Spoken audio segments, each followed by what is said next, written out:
Good evening and welcome along to Thursday's Poker Night Live. I'm Nick Wealthall and we're bringing you 4 hours of online poker action, all of it no limit hold'em, all of it fast, fun and exciting, and it's all real players playing for real cash. Now, unlike most nights, we've got a cosy situation in the studio.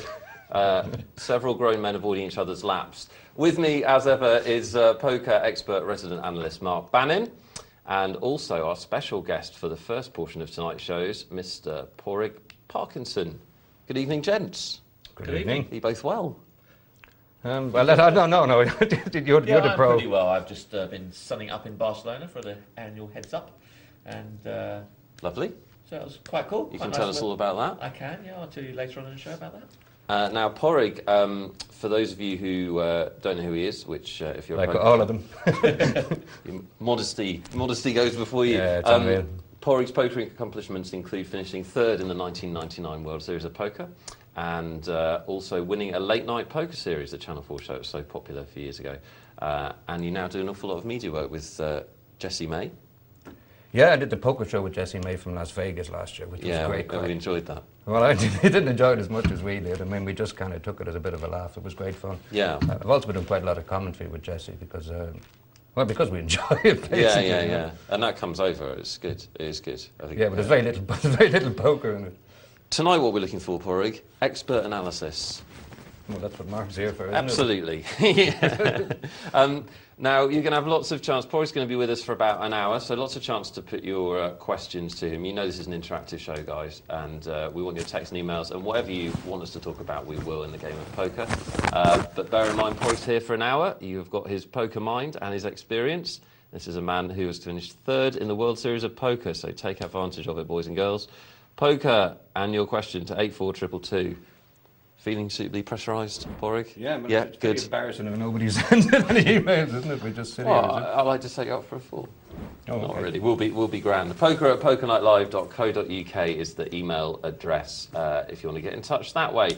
Lots of text and emails, guys. We've got a packed show, Porrig for the first hour, and then we'll have our usual mix of multi-table tournament, cash games, and single-table tournaments. Let's have a look before we get into some chat to what we've got on the tables at the moment. Mark, do you want to take us Yeah, around? sure. Let's have a look.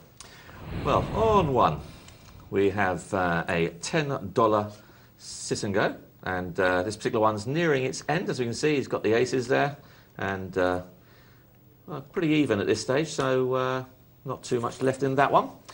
That's a short structured one. On table two, we have also another $10 sit and go. This one's a bit more in the middle. Still in the first level, though, and still already 2 players knocked out, so a little while to go on that one.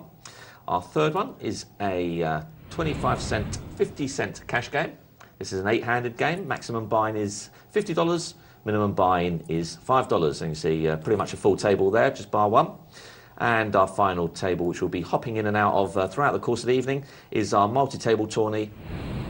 And as you can see, this particular one has in its second or third level by the looks of it, so still a long way to go in that one, and we'll be giving you some more info as we progress throughout the evening.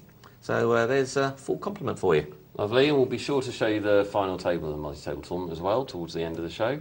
So now, Porrig, nobody comes on this show without plenty of things to shamelessly promote. Well, I'm not going to buck the trend. I've bucked trends in the past, but I'm not going to. This is what you're going to. What have you got going on at the moment? Well, the most important thing I've got going on at the moment is I'm involved in a charity tournament in Dublin next week. Oh, great.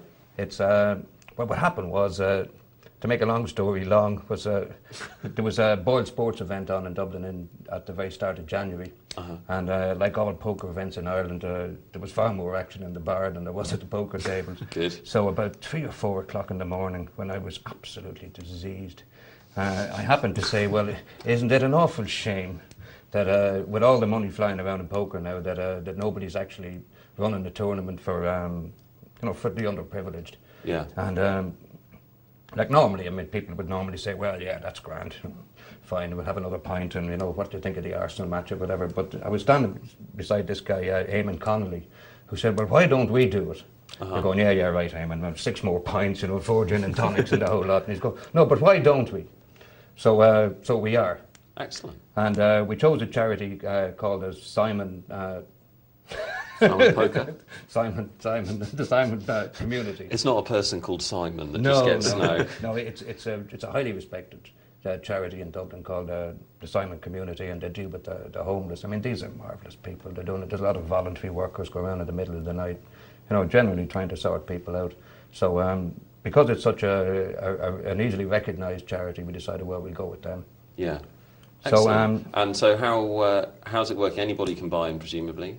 Yep. Yeah. Well, we've got a lot of support from all across the poker community, and Boyle Sports have given us a chunk of sponsorship money, because it's actually the first tournament of a whole weekend of Boyle Sports sponsored tournaments, which would be great fun.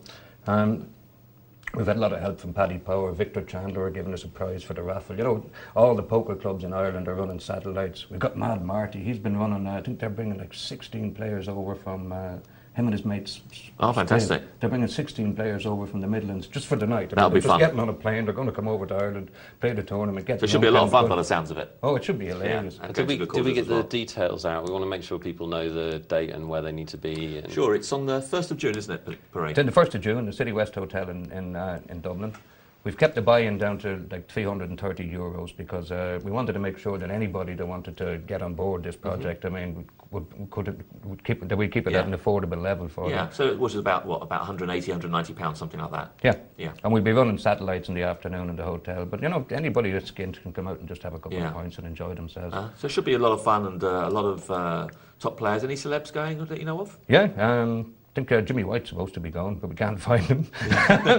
Ken Doherty's definitely showing up. Oh, excellent. Nick Leeson's turning up, but we're not allowing him. We're not allowing him anywhere near the registration desk. Yeah. All the top poker players in Ireland are coming. The Hendon Mob are coming. Julian Gardner, Kevin O'Connell, John Dutty. I mean, there's probably full complement. Yeah, I think there's probably going to be more English than Irish there. Right. But it's going to be a hell of a good night out.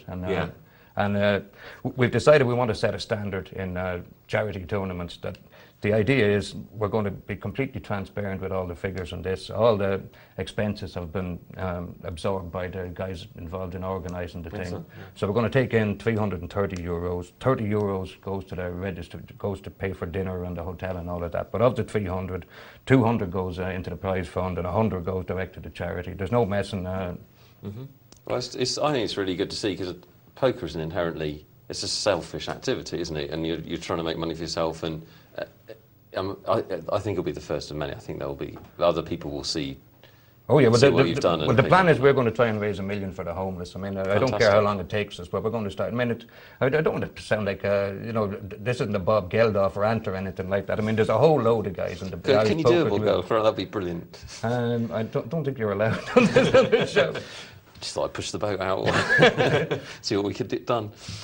Great. Well, good luck with it. Fantastic luck with it. Now we're going to look at some poker in a minute. Tell the boys and girls what you've been playing recently. Have you been over in the States a lot? No. Well, I went to the States about 8 times last year because I've got really keen on these WPT events. Like there's some great poker in Europe at the moment. There's no doubt about it. But the value in America is just.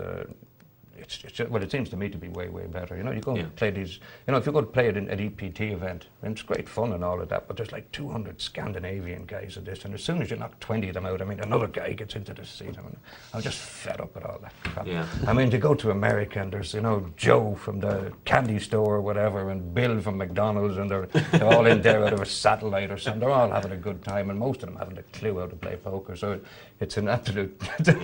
I should give up poker because I haven't won one of them yet. Daily costs are also a factor, aren't they, in terms of keeping your exes down, expenses down and stuff like that? Yeah, but if you want to go to America and play for a month, you can do it way more cheaper than you can do it by travelling around Europe. I mean, you can get a hotel room for $50. I mean, poker rates are always very good. Yeah. And you've obviously seen this change since the TV thing started happening in America, and since WPT and other poker stuff started being mainstream. Because it wasn't always like that, was it, over there? No, it wasn't. It was way more fun over there before. I mean, obviously it's way more value now because you get to play against the worst players, but it's kind of lost a little bit of its romance because you used to go to Binion's and you walk in there into this real seedy joint and And you go to play, you've played a bunch of those tournaments at the World Series in Banin. But, you used to have to beat the best players in the world to win a bracelet, like any bracelet. It's like some of the events would have like maybe 200 runners. That'd be a pretty big field, for maybe a $1,500 event. But there'd be like 100 of the best players in the world and like 100 of the rest of us. But if you got through the thing or you got anywhere in it, you'd been in a battle and that you'd played the best. But now it's probably possible to go to America now, win the World Championship without meeting a good player along the way. With the luck of the draw. Yeah. But just as long as you could get drawn to tables where you're a complete idiot, but the other guys are even worse. Yeah. So it's taken a lot of the glamour off it. But, those are the ones I look for, to be fair. But everybody says, well, I much prefer playing against good players. Well, that's the greatest load of crap I've ever heard. Well, if we all played against good players all the time, nobody would ever pay the rent. It's fascinating because we get a lot of emails into the show that say, I can't stand playing against maniacs, they keep outdrawing me, should I move up and play against better players? And it's crazy. Move down and play crazy, against a few extra Absolutely. maniacs. Well, it doesn't Absolutely. make any sense. I hear it time and time. And, good people who are sensible people, they lose a pot to some guy who's not supposed to be in it and they get all upset about it. They should be celebrating. You want a minute, right? Yeah, sure. Tell them well played and get on with the next one. Well played. It's not rocket science. No, not at all. Porrig and Mark will be with us for the next hour. Mark's going to be with us till 2. Don't know why you No, I'm actually going with Are you going too? We're going at 9:30, so you better get on with it. So that's me. Holding the form I am, brilliant. Guys, do take advantage of this. Text and email, you know how. 84222 on the text, and email is poker@pokernightlive.co.uk. And you can ask us anything you like, as ever. Doesn't matter what level of game you're at or how long you've been watching the show. Do get in touch tonight. For now, we're going to see a little bit of poker. Why not? We're going to see, for a bit of a change, a heads-up match. Okay. So this is the one we were watching a moment ago. And you can see the blinds are only 10-20. So very low indeed. We've got 50 times the big blind, which is pretty manageable. Lots of play there. And a couple of our regulars there as well, isn't it, Nick? Stantas and Enigma. Yeah, we've seen them at the tables quite a lot. Have you just been in Barcelona? Yeah, I've just been in Barcelona. Well, playing a quick heads up. Yeah, it wasn't that quick, but it was short enough. Short enough. Yeah, it was about a 2.5 hour match, and with the one result by your by your vocal tone. Absolutely, yeah, with one result. Yeah, to who are you playing? I played Nick Gibson. You know Nick?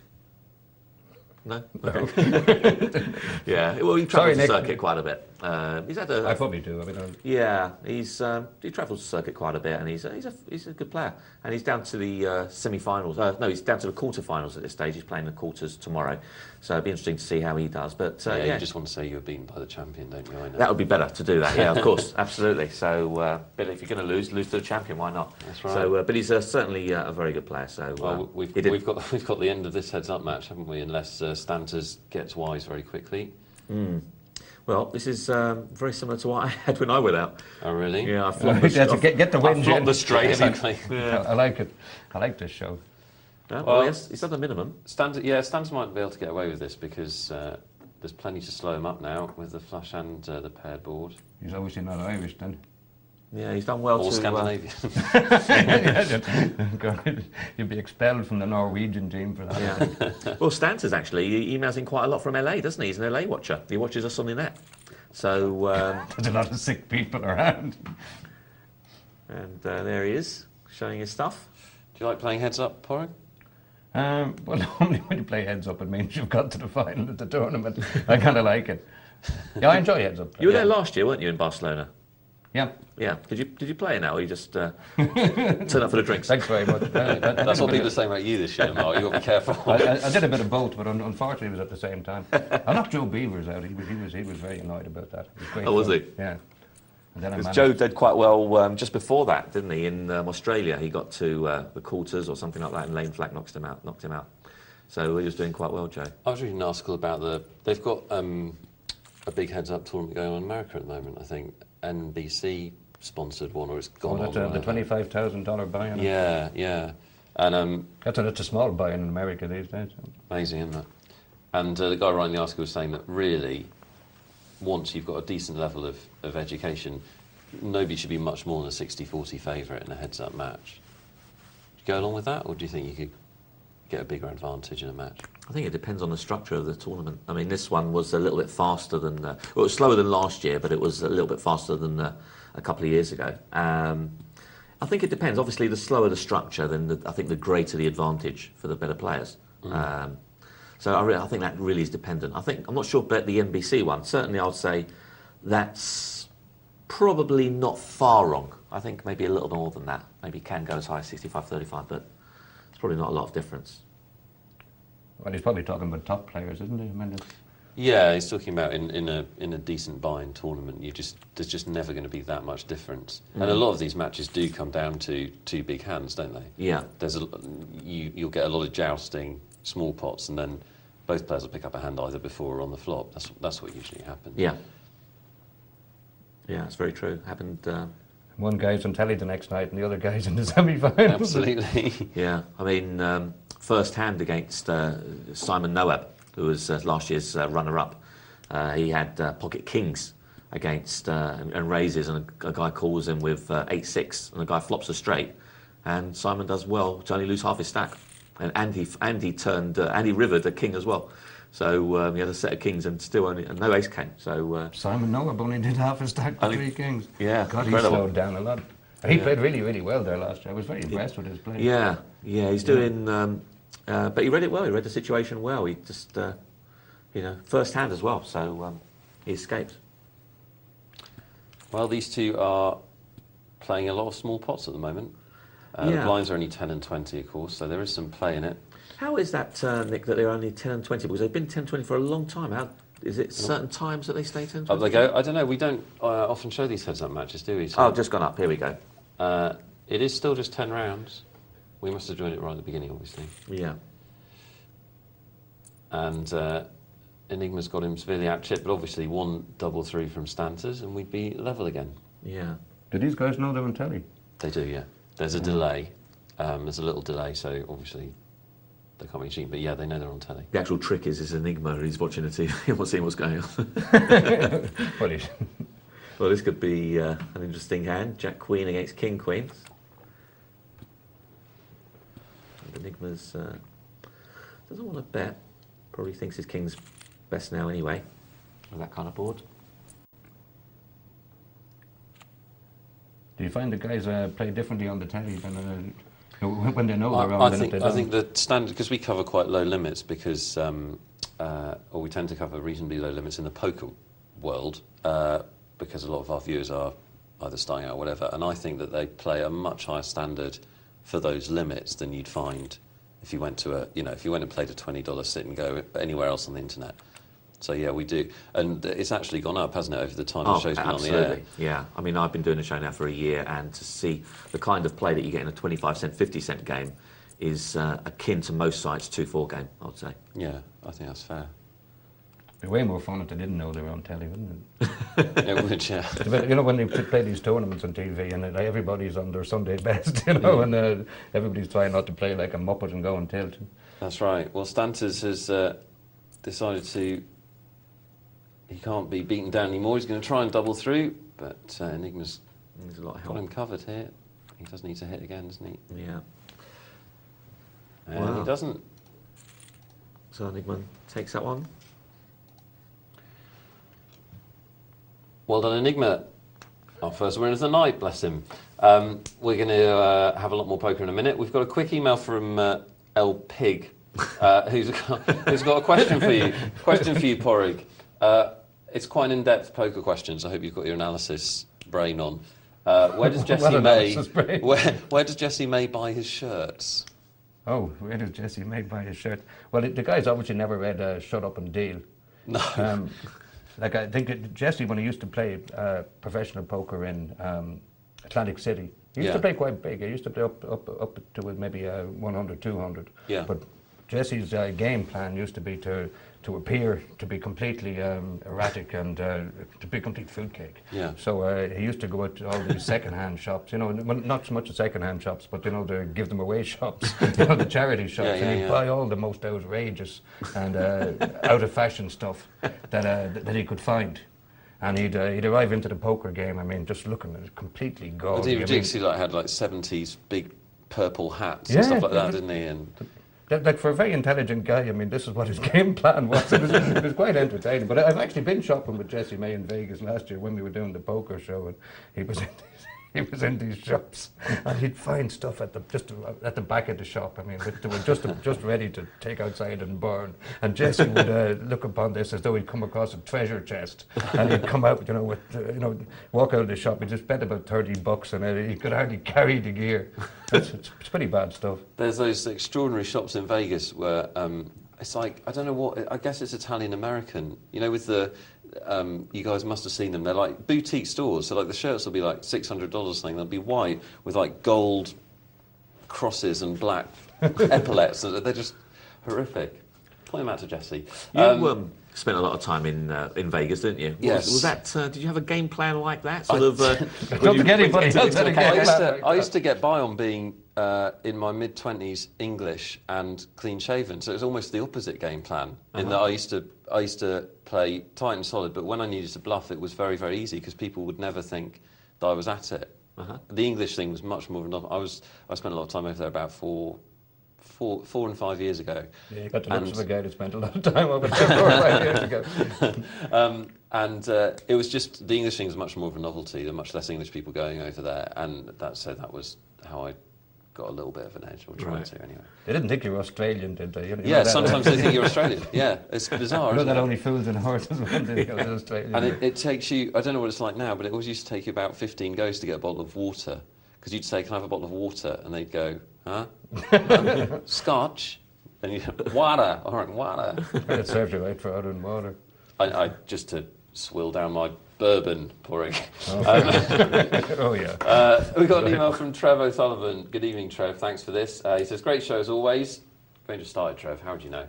But it will get your email read.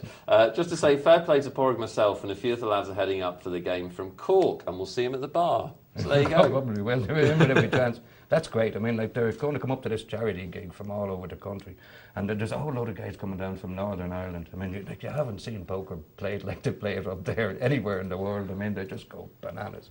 It's all like they play it at a tremendous spirit, but it's all really, really aggressive stuff. I mean, it's it's what they lack in class to make up for like just sheer enjoyment. So I'm delighted these lads are coming along. Yeah, it's excellent stuff. We've got some technical questions. We'll leave those for a second. We're going to go back to some more poker. I want you to warm up to the technical stuff. I don't want to just dive in and bombard you with, you'll be all right. Don't panic. All right. I brought a book. Guys, to get in touch can be easier. You can text 84222. Just text poker and your question. 84222 for Mark and Porrig and myself. And there's the email, poker@pokernightlive.co.uk on the email.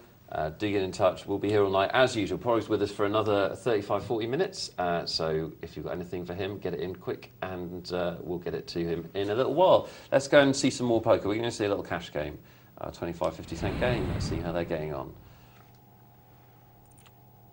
And just in time to see I'm Not a Minger raise with a pocket pair. Nice big one there, queens.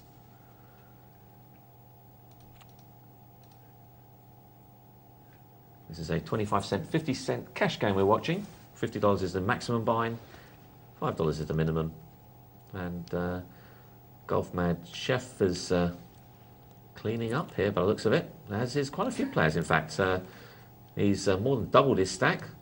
Joff, DUFC also is just about doubled his stack. The Hutch has more than doubled, as is Morrison. So He's been going on for a while, obviously. well, yeah, they've been... God love them. Well, I'm Not a Minger is wondering what to do with his set of queens. Well, he's trying to look weak. And Paul Q is trying to hit his set. Little does he know, that set's not going to help him, so he probably doesn't realise that best off not hitting it. No, Not a Minger says, well, if one's good enough for you, maybe two will do you as well. Maybe I can get a little bit more this time. A bit more committed.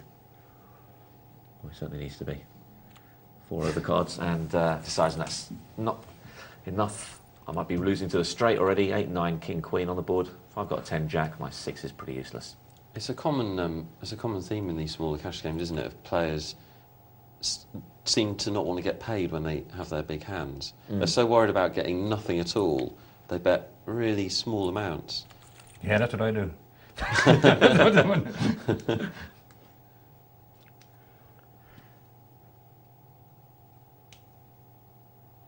Well, not much of anything for anybody here. Using his button, using his position wisely. Using Nice bet out there, just under the pot size. And would he want to see another? Would he want to draw to his ace-king? It's about 6 to 1 to hit one of his overcards. But he might be drawing very thin if the guy's already got a jack. And he lets that one go. Which is a shame, because that was quite a nice board for an ace-king there. Jack, rag. Could have put out a little bet himself to see where he stood. He's knowing that the Hutch was likely to bet with any holding there whatsoever.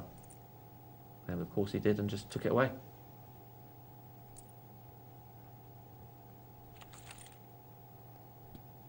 I wonder where this guy, I'm not a Minger, got his name from. Or should we ask?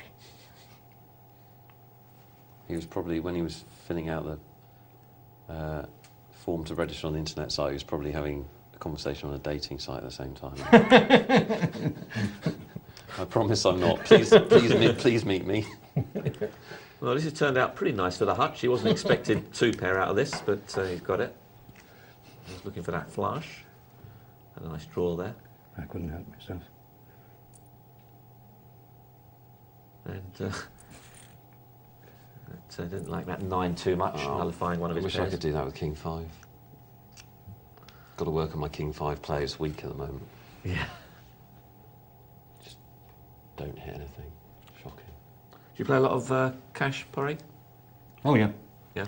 Well, I think, these days you have to, because you see guys, they're turning pro these days, because they've won 2 tournaments or something. But I know Ben Roberts, we did an interview with him on I think it was on the poker show he said it, but he came up with a very good point.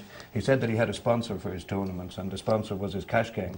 Yeah. So, I think, that the sort of tournaments and all that can be so volatile that if you haven't got a good cash game to fall back on, basically, the landlord's very impressed with a cash game. He doesn't care how good a tournament player you are, as long as you got a cash game and you can pay the rent. Mm. Well, the fields are so big, aren't they, nowadays, that online and obviously the bigger tournaments now, you can be the best tournament player in the world and go a decent period of time without hitting one, can't you? Yeah, well, I think sort of these big fields were sort of designed for a world in which the life expectancy was about 700 or 800. Yeah. So it's not a.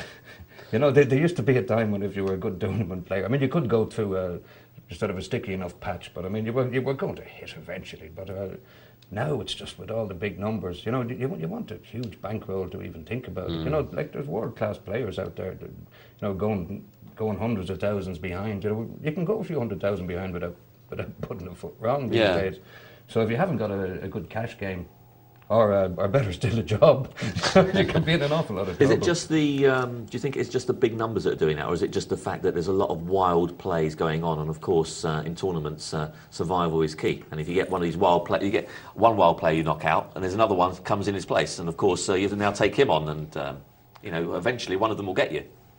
Well, the sheer weight of numbers can get you eventually, but the whole tournament players changed completely over the last 3 or 4 years because most guys, their game was your game was geared towards playing against good players and being able to play well against your peers. But now the guys who are going to be successful aren't necessarily the guys who play best, against other top pros. It's the guys who can play best and accumulate chips against the weaker players. I think like Helmut, Negriano, they're 2 names that I know the Americans think that maybe Helmut is and Negriano are maybe the 2 best guys for playing against weak and inexperienced players. And do you have a sense of what they have in their games that makes them that? How should you play against these kind of wilder players?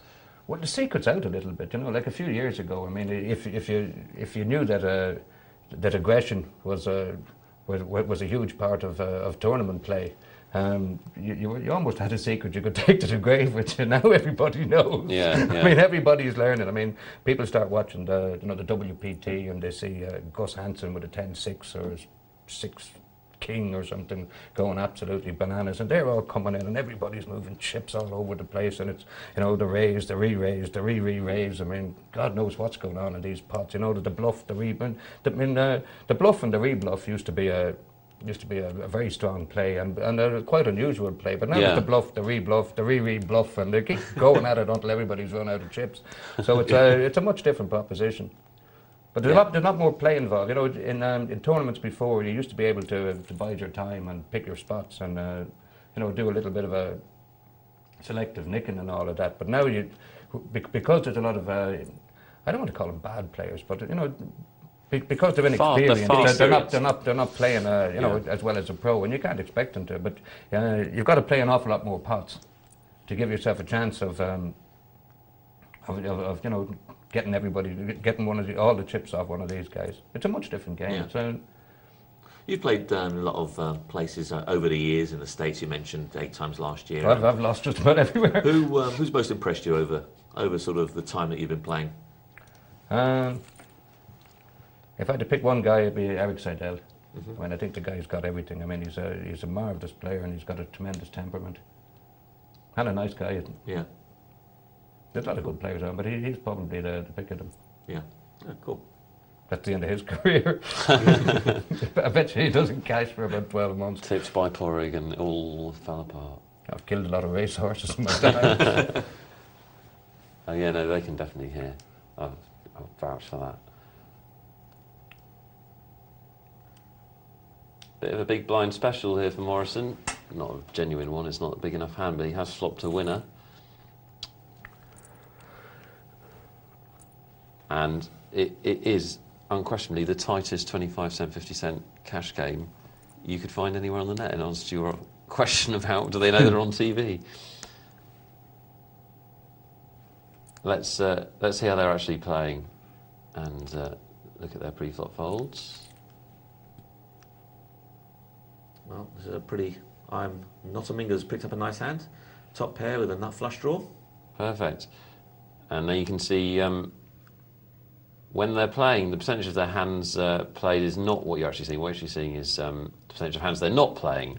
So that's their... It'd be a hell of a game if there was we'd have some great TV, wouldn't we, if they were... Deal me in, I'm out of here.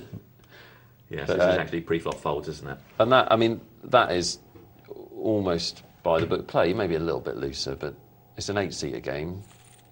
That's pretty regulation, isn't it? And yeah, pretty much. To be fair, on a lot of internet games at this kind of limit, you wouldn't see that, would you? You'd see far looser play, I think. Absolutely, yeah. Well, I hope so, I don't think I've ever seen that. So yes, they do know they're on TV, definitely. Well, there's a whole different skill to playing poker on TV, in that guys, I mean, who would call you, if you make a pretty bad bluff, guys that would call you in an instant, sort of in a normal game, and they're afraid to do it on TV because they're afraid of looking stupid. So the secret to playing on TV is to not really care whether you look stupid or not, and to just maybe take advantage of the fact that everybody else is sort of on their Sunday best and maybe a little bit afraid of what anybody else thinks. Yeah, no, it makes sense. We've actually got a... Do you think it makes sense? I think it does make sense, definitely. I was trying to work out what I was saying there.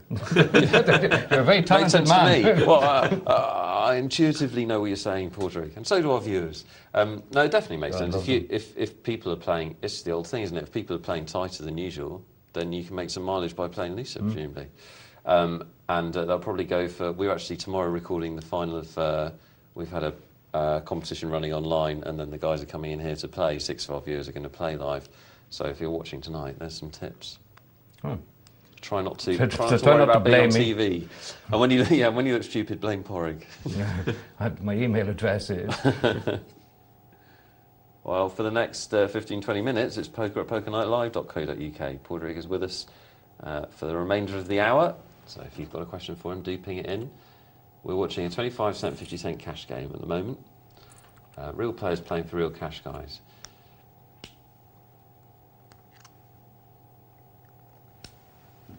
Not much semblance of hands here, apart from Robo Squirrel, who's got the nuts.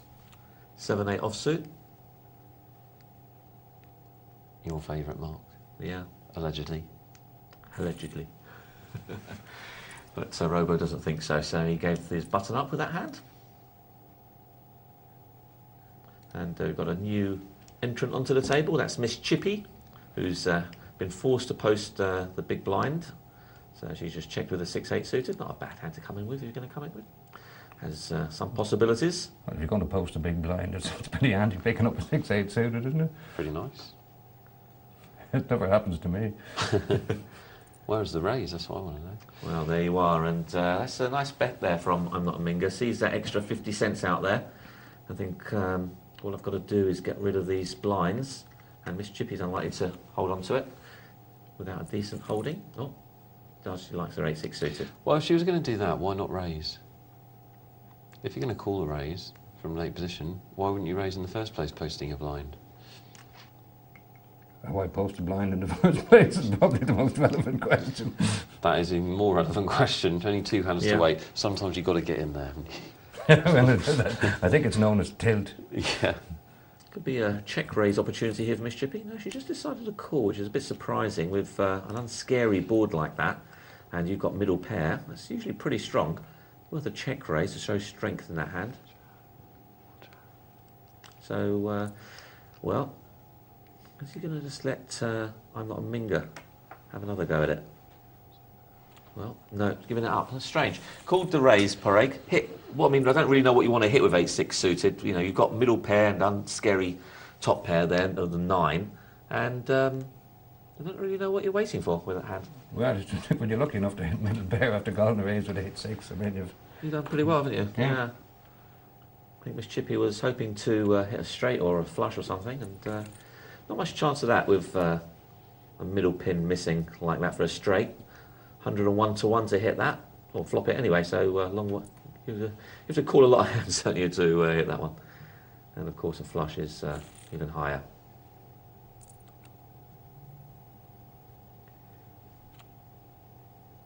So once again, there's not many hands on show here. Confirmation Chef will like his King Jack now that everyone's folded around. He's got the button as well. He's got that position. He's using it wisely. And Miss Chippy, well, she called with 8-6, but doesn't like the 7-6. Probably decided doesn't want to burn any more chips. Wasn't suited. No, that's a good point. Well, it isn't, but it's probably why she made the difference.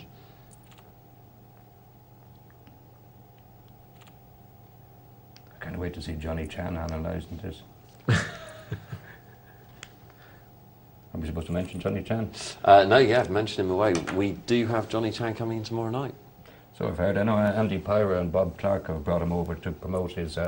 Johnny's hosting a tournament in Turks and Caicos, which I gather is somewhere off Miami in the Caribbean. It's in the Caribbean, isn't it? In Yeah. September. I think they're hoping to get 1,000 runners. Oh, really? So yeah. Well, Johnny's a huge name. I mean, Yeah, of course. And back-to-back World Series. I mean, he's... I think if you're going to have a host for a tournament, I mean, Johnny's right up there. I mean, we're excited to have him on the show tomorrow night, of course.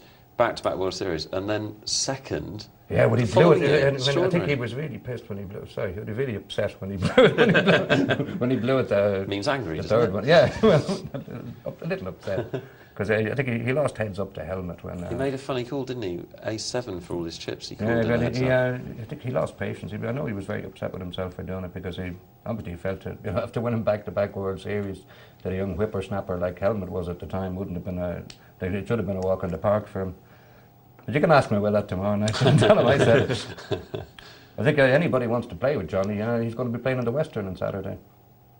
Really? Yeah, I know George Here and in Derek the and the UK? boys are. Yeah, George and Derek and the boys are really excited. He's going to play. There's a 1,500 no limit hold'em tournament in the Western on Saturday, and you get to play with the great Johnny Chan. That's pretty awesome. Presumably they'll be running Well, satellites. that's why I'm here. Oh yeah, they're they'll running run satellites so every day, yeah. you won't have to necessarily find the 1,500. That's great. Well, you probably got, in my case, you probably got to find about 2,500, 1,000 for the satellites, and then 1,500 by it. Oh no, that's advanced strategy, isn't it? Yeah, it's an Irish strategy. Are they running satellites? No, great. We've got an interesting hand developing here, Nick. We've got aces against jacks, and the jacks has been raised. How does he feel about them now?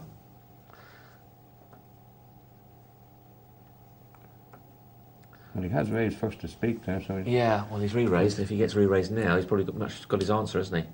Well, now he's done that. No, he's got to It's not ace-king anymore, is it? No. Depends on Yeah. how Good fold, wasn't it? Yeah, it was. Good fold. This isn't the 25-50 game, they're kidding. Yeah, absolutely, and that's not a fold you'd usually get on a 25 cent, 50 cent. So No, well done, Big Tom. Very Wouldn't good normally fold indeed. one jack. Absolutely, It's yeah. a great fold. I'm Oh. impressed. So Morrison raising with the ace king, doesn't get a reply, and he did the right thing in that situation. Guys, what do we think if we've got, in that situation which Big Tom Fool found himself in the cash game, let's say it's the same betting pattern, but you've got queens. Putting it down or calling?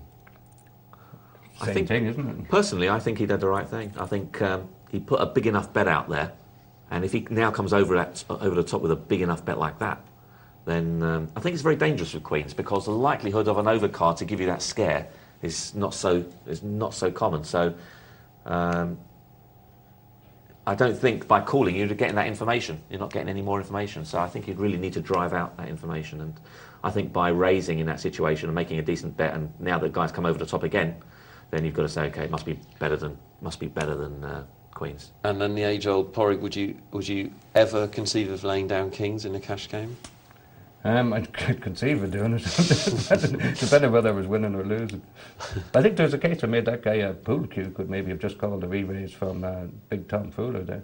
You know, With the aces yeah, to disguise it. Yeah. It telegraphs it, doesn't it, when you... Yeah, but it looks like the other guy has probably got like what he has, or else he's got ace king, so the aces are fairly safe. He's got a better chance of getting all his chips. I know Julian Gardner loves that play. I mean, I think Calling he the raise. introduced it in the north of England, just calling the raise with the aces and letting the guy hang himself. So you want to be sure that your head's up, don't you? That's the key to it. You don't. The danger if you call the re-raise and there's other people tight behind you, you can trap yourself potentially. But like in that particular case, the guy, like the first guy had raised first to speak, so he's obviously got a pretty strong hand. And then when there's a raise and another re-raise, I mean, maybe the aces can slow it down at that stage and let the other guy commit himself on the flop.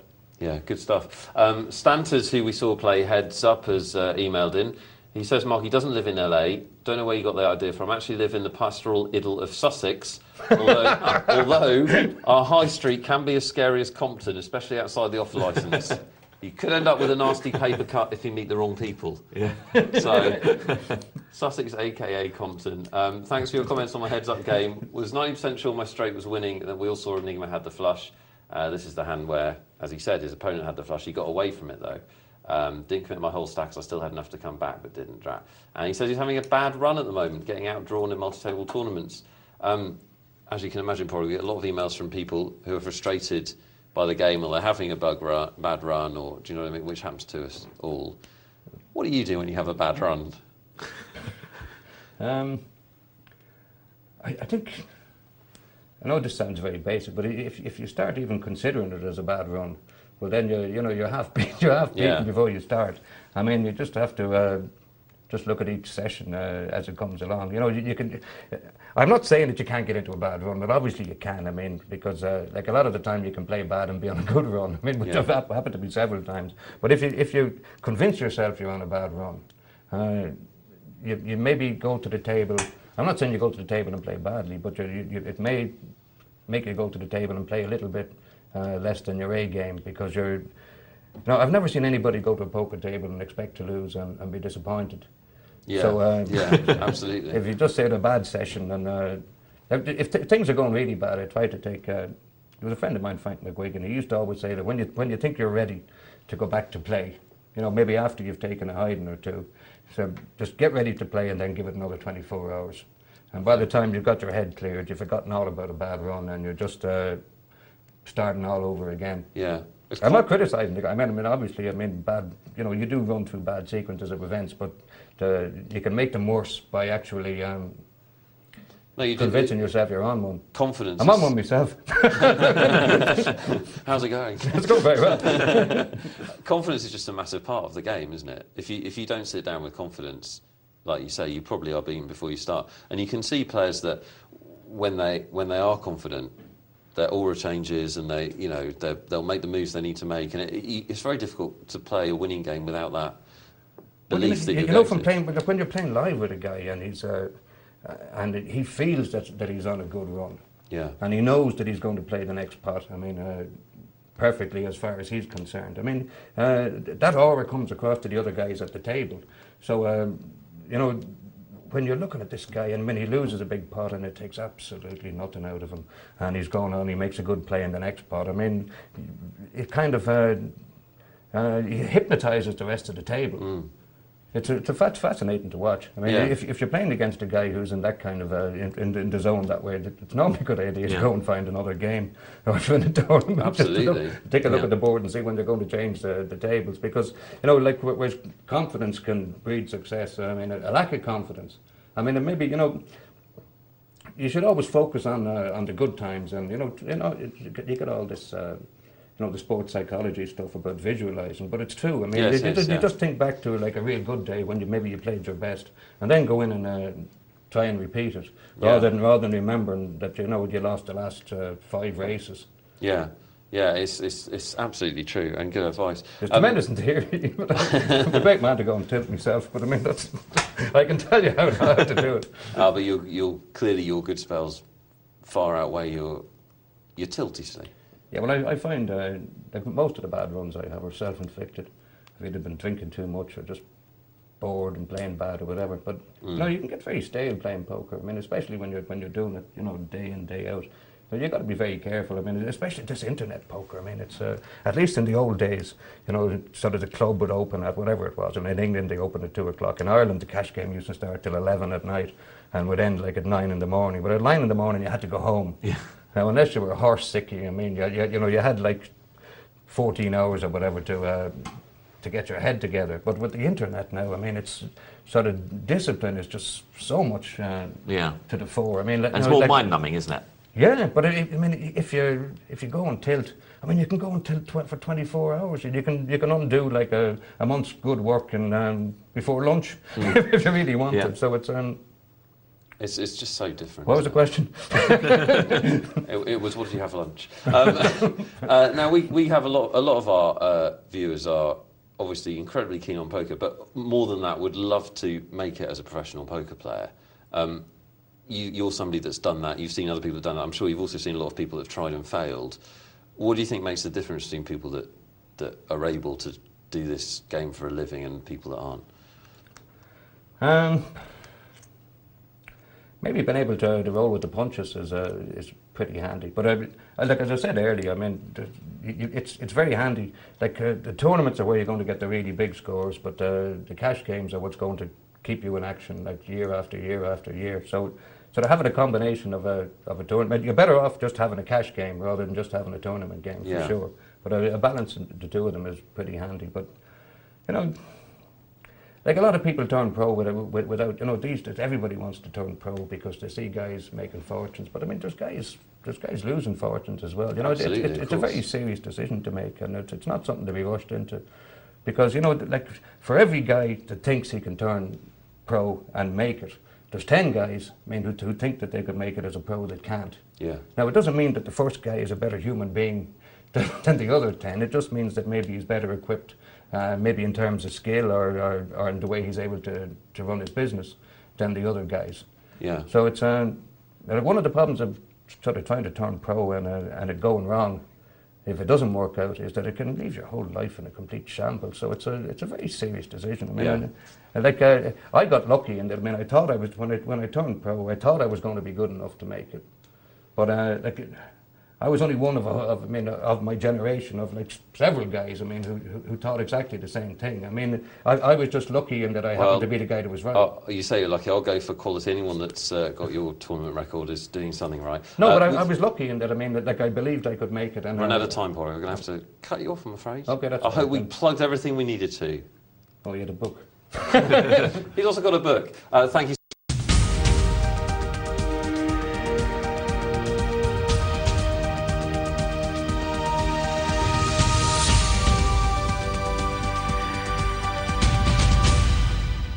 Hello and welcome to Poker News.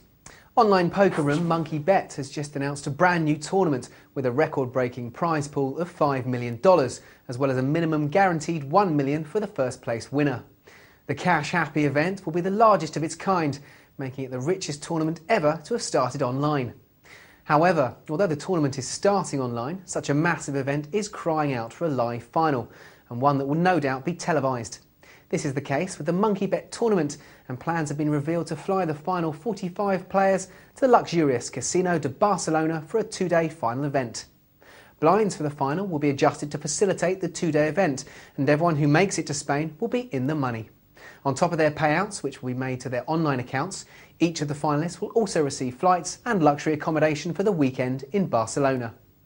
The online final will take place 3 weeks before the live event on September the 2nd. Players can buy in for $5,000 or win their way in from as little as $1. The live final will take place on the weekend of the 30th of September, finishing up on October the 1st. Poker players at an American private members club lost more than they were willing to bet last week when robbers stormed the premises during a game, taking watches, wallets, cell phones and jewellery. The terrifying ordeal lasted just 5 minutes and was allegedly carried out by a notorious gang of thieves known only as the War Party. Players at the club in Bucks County, Pennsylvania, reported that the masked invaders wore all black and bore a striking resemblance to the Hollywoodized version of ninjas. However, any doubts about their intentions soon evaporated when the masked men produced guns and started shouting orders. The shocked players knew they meant business. Luigi Marino, the 56-year-old owner of the club, insisted that no gambling was going on and that the members of the club are only allowed to play with chips. Police reported that they were unable to ascertain how much money was taken, but were pleased to say that no shots were fired and no one was badly hurt. Now let's take a look at the women's all-time rich list. Last updated on May 21st. We begin with the legendary Annie Duke, who is of course well known for being the best female poker player in the world. She's followed by another renowned American, Kathy Liebert. Full Tilt's Jennifer Harmon comes in at third, and in fourth spot is the only European to make the top 10, Brit Lucy Rockach. In fifth place is American Barbara Enright, the editor of Woman Poker Player magazine. In sixth place is Joanne J.J. Liu, again from the USA. Seventh place goes to Cindy Violet. In eighth place is Mimi Tran. She's followed by a part-time dealer at the Horseshoe Casino in Tunica, Nanny Dollison. And finally, in the 10th spot is yet another American, Melissa Hayden. Poker is one of the fastest growing sports around. New sports attract new players, and new players need to learn. So what's the best tip you can give them? Don't play beyond your level, start really low. Start trying to work your way up through, if you feel comfortable with a level, move up to the next level, starting really low, but don't play too many hands. The best thing you could do really is try and sit tight and watch the other players. Yeah? Try and learn how other people are playing, try and play as few hands as possible. Just try and only play premium hands, particularly early on. Don't try and bluff, save the bluff until later. Bluffing's a more advanced part of the game. If you study the other players around you, you sometimes pick up hints off of the other players. Play premium hands, play them hard. If it's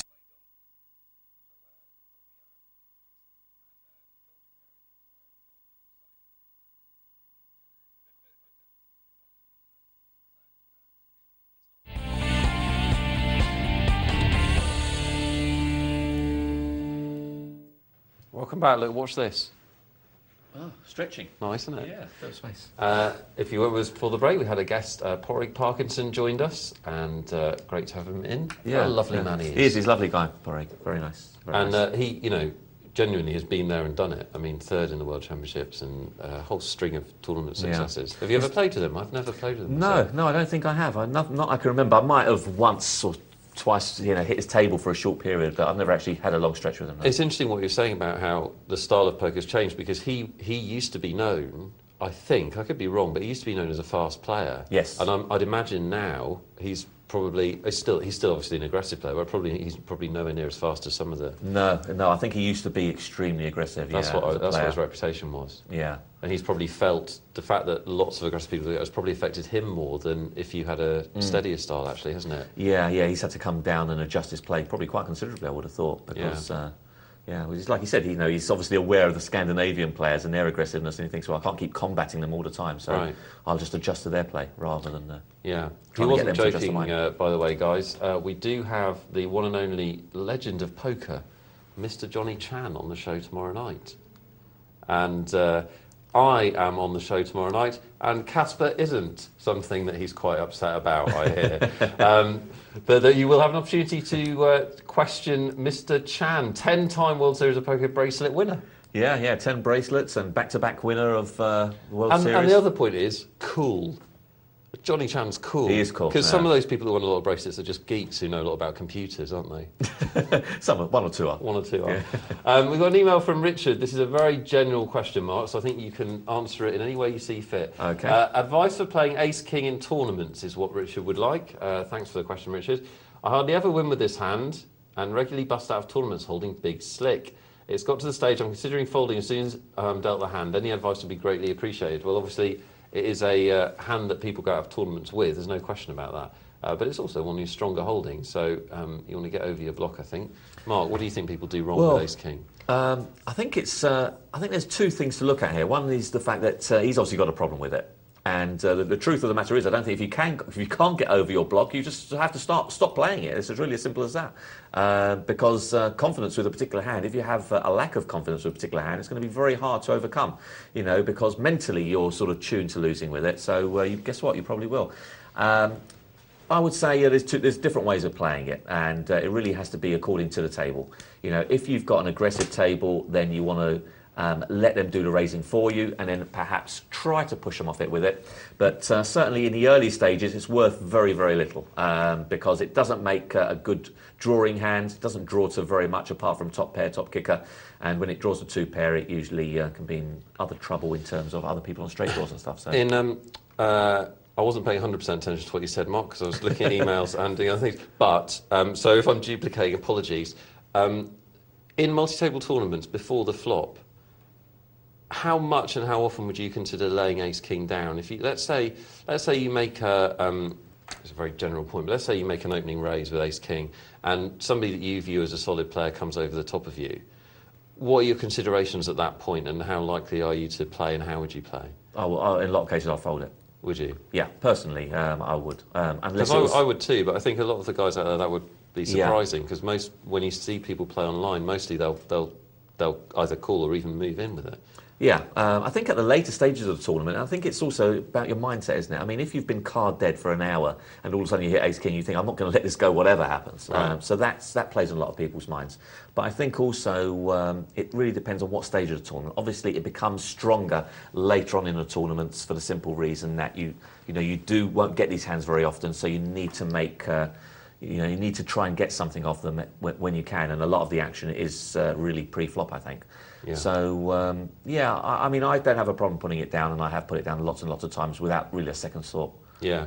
Do you remember as well that if you want full value for your ace-king, it likes to see all 5 cards, doesn't it? Absolutely. So if you are going to play it, obviously it depends on chip stacks and maneuverability. You don't want to be going...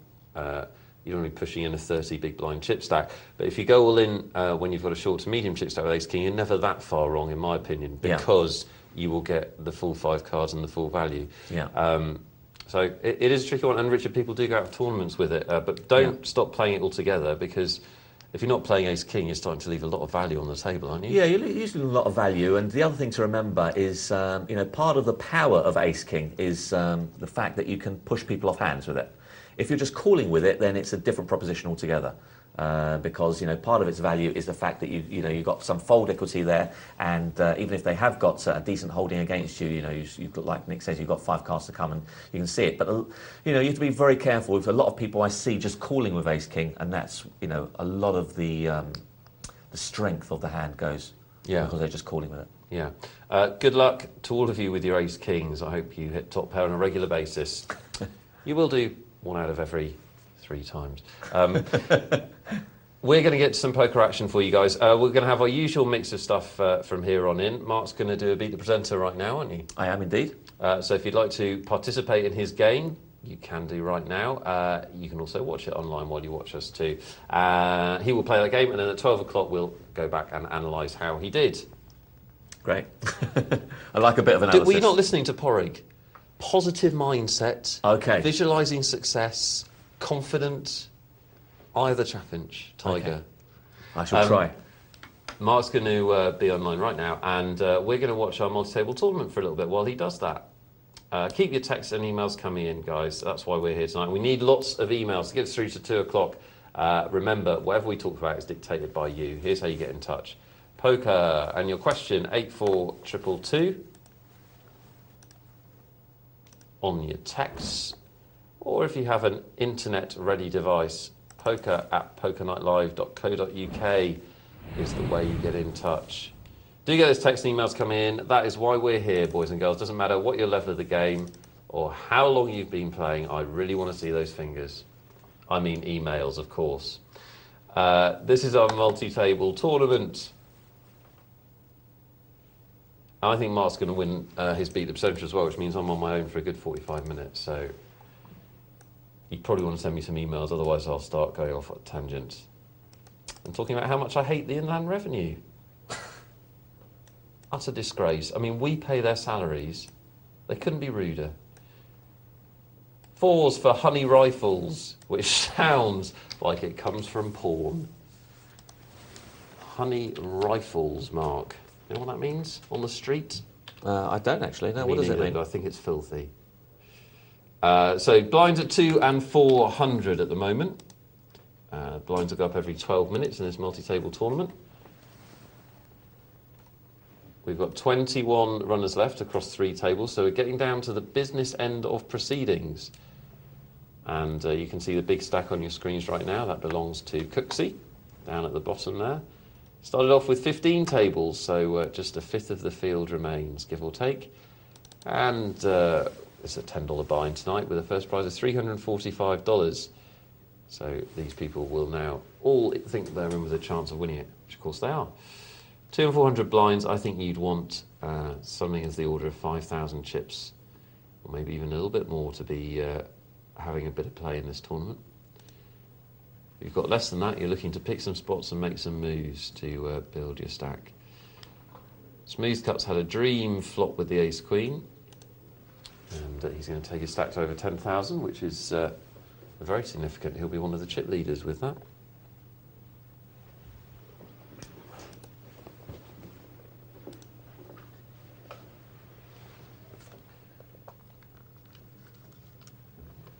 Honey Rifles likes to go all in, and he's got 9.5 big blinds there, now just over 10 big blinds. It's not a bad move. I personally think you can make an opening raise and leave yourself room to get away from a hand if you're called and you don't like the results with 10 big blinds. But there are other people, other tournament thinkers that will tell you 10 big blinds or less, you should just move in. I don't know what you think, guys. Do let us know your multi-tournament table problems and questions, poker@pokernightlive.co.uk. I know a lot of you love to play in the multi-table tournaments, but also a lot of you struggle with them.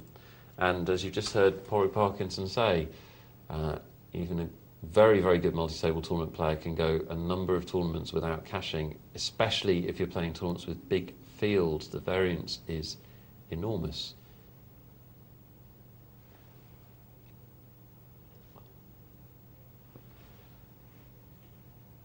Where are we? It's Thursday night, isn't it, tonight? It is? It is. Still. I'm just trying to figure whether I need to talk people into staying with us till 2 o'clock, but it's Friday tomorrow, so I don't, do I? No. Nobody does anything on Friday, do they? No. They take it easy.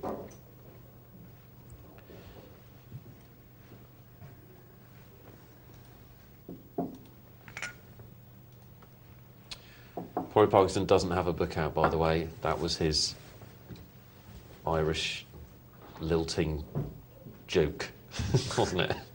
Yeah. I think he's thinking of writing one. Uh-huh. I hope he's successful with his charity event. Sounds like it's already successful in terms of sponsorship it's got.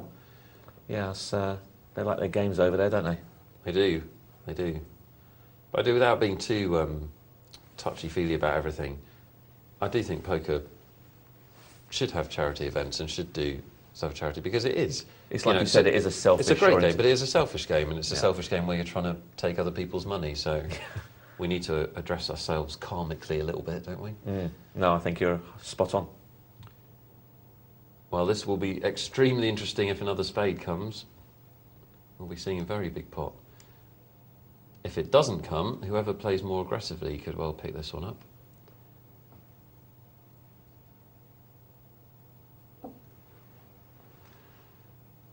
A very enterprising play by Cooksey. Check raising all in with the flush draw. That is creative. And as we can see, he's got Dean covered. Dean would be thinking about calling with his flush draw and not realising that even his flush draw isn't live. So an interesting play by Cooksey. Don't know what you guys think about that. Want to file away in the memory banks. Check raise all in with a flush draw.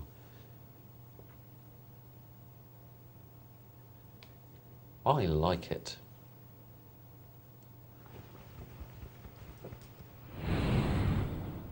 We're going to give you a sample of different bits of this multi-table tournament. This is one of the other 2 tables in action, down to about 20 players at the moment. So, and this is really where good tournament players do have an advantage over less good tournament players, which is when the blinds are a reasonably significant level, starting to see a few short-handed tables, starting to get close to or in the money, so people are tightening up a bit.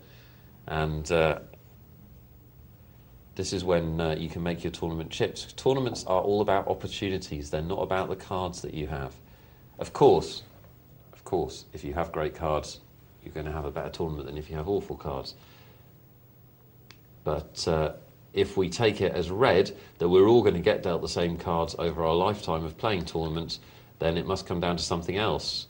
Villivey is not getting dealt better hands than the average poker pro, and yet he's winning a huge amount more tournaments. What he's doing is creating and finding opportunities to make chips. And that can be in a number of different ways. Everything from stealing the blinds to isolating a player, so you're playing a pot heads up and stealing it from him on the flop. A creative check raise like we just saw on the flop. Now, this is not to turn you all into maniacs and make you move or play fast styles. It's just to point out that if you just sit there and wait for big pairs in a tournament, the blinds will eat you up, and people that are good at creating opportunities will have an advantage on you. An advantage even for those interested in good grammar.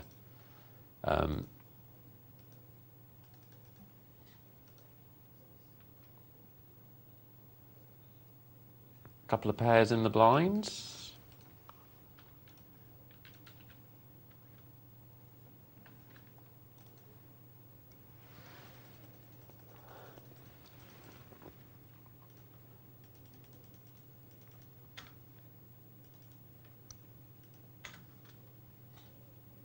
And I think we'll see a re-raise here by Funky Nuts. Oh, he just calls. Interesting. And he has hit his set, which will delight and excite him.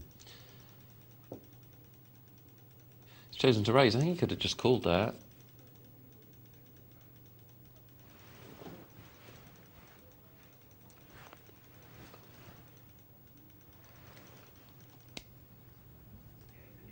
Well, Trevor trying to decide whether to bluff or not.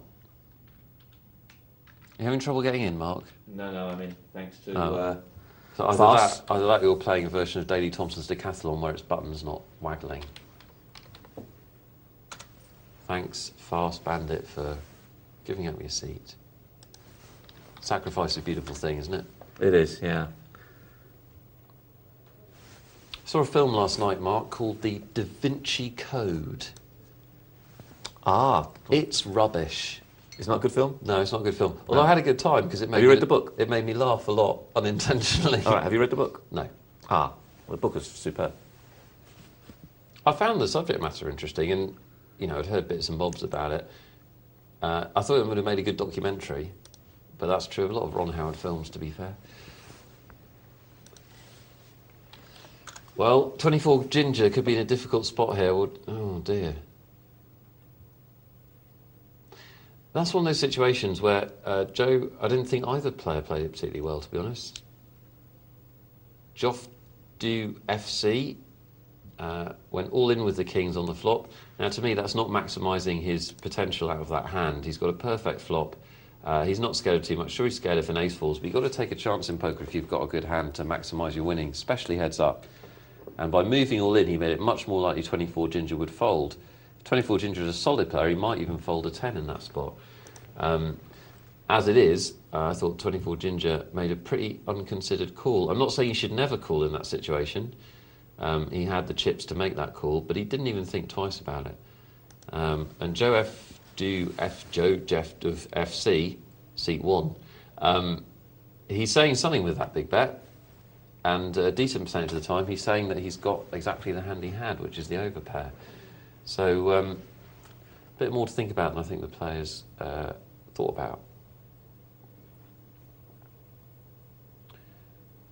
As a result of that pair of kings and the call, Joff Duff Jiff FC is the chip leader. I've got a question for you, Nick. Oh dear. From Double Top. He's asking if you're doing the Poker Bowl tomorrow.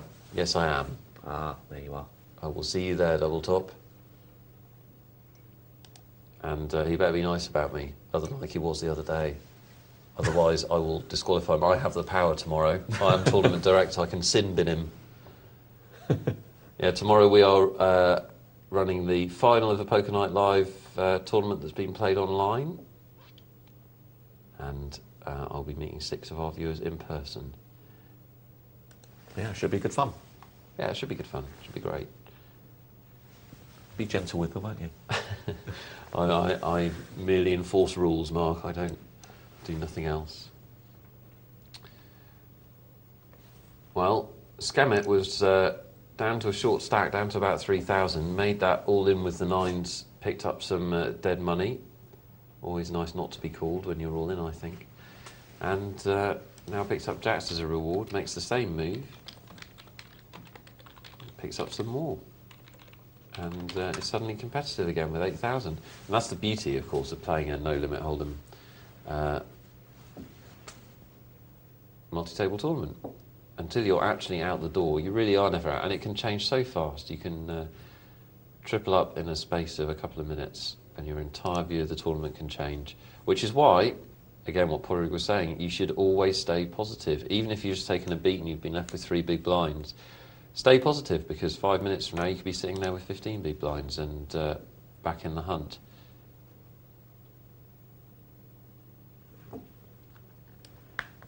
Trying to figure out what football club that is. Joff Do FC, if you're watching, drop me an email, poker@pokernightlive.co.uk, and tell me what football club that represents.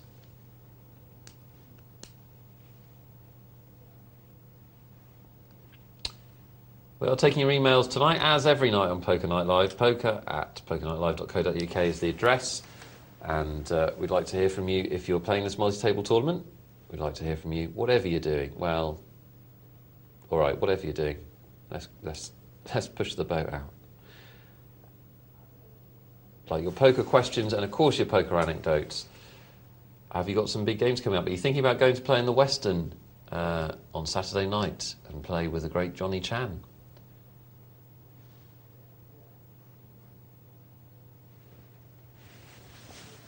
Be something to take him out, wouldn't it? I bust Johnny Chan, get a t-shirt made, fantastic. 24 Ginger, nice place to have a decent pair on the button, because obviously when he raises it looks like he's stealing.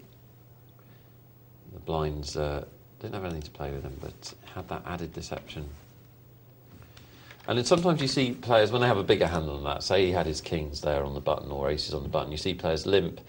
And I don't like that play, because I think if the players in the blinds are thinking about it, it immediately sets off alarm bells, because it's so standard to raise on the button. It's better to just put in that standard raise and hope that one of them tries to play back at you because they think you're stealing.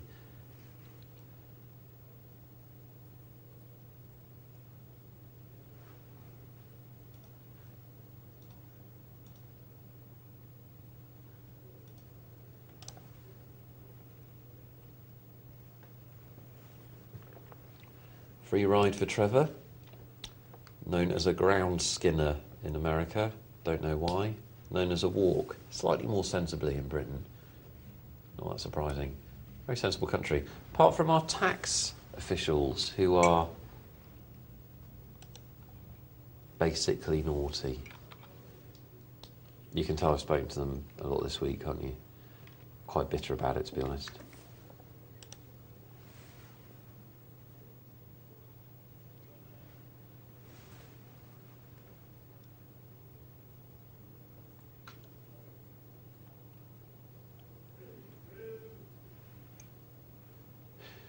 The Storm with Queen 10 there. Makes a delightful little double D big blind raise. Called by 24 Ginger. He's sitting pretty with the premium hand of Ace Queen. He's been frightfully unlucky to be outdrawn. That's my Dr. Tom impression. He's not a real doctor.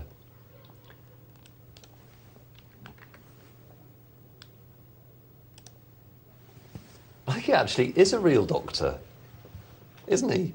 No. Not of people. Who, Dr. Tom? Yeah. Yeah, he is. Amazing, isn't it? He's the only poker person whose nickname is real or true in any sense. For example, Peter Costa is not a fox, is he? You are not Prince Charles. Well, that's debatable.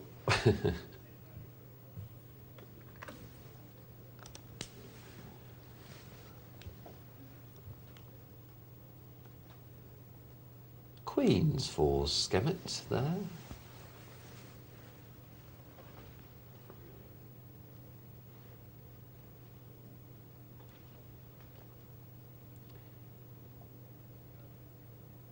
Let's see if Trevor wants to make a raise.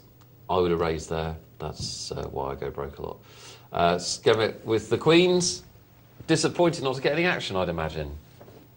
Let's take a look at one of the other tables. It's actually a slow period in the tournament, and once you've played a few multi-table tournaments, you'll get a sense for the fact that there are different periods in any multi-table tournament. Sometimes everybody is very short stack because the blinds have gone up very quickly, or they've just gone up in a big jump.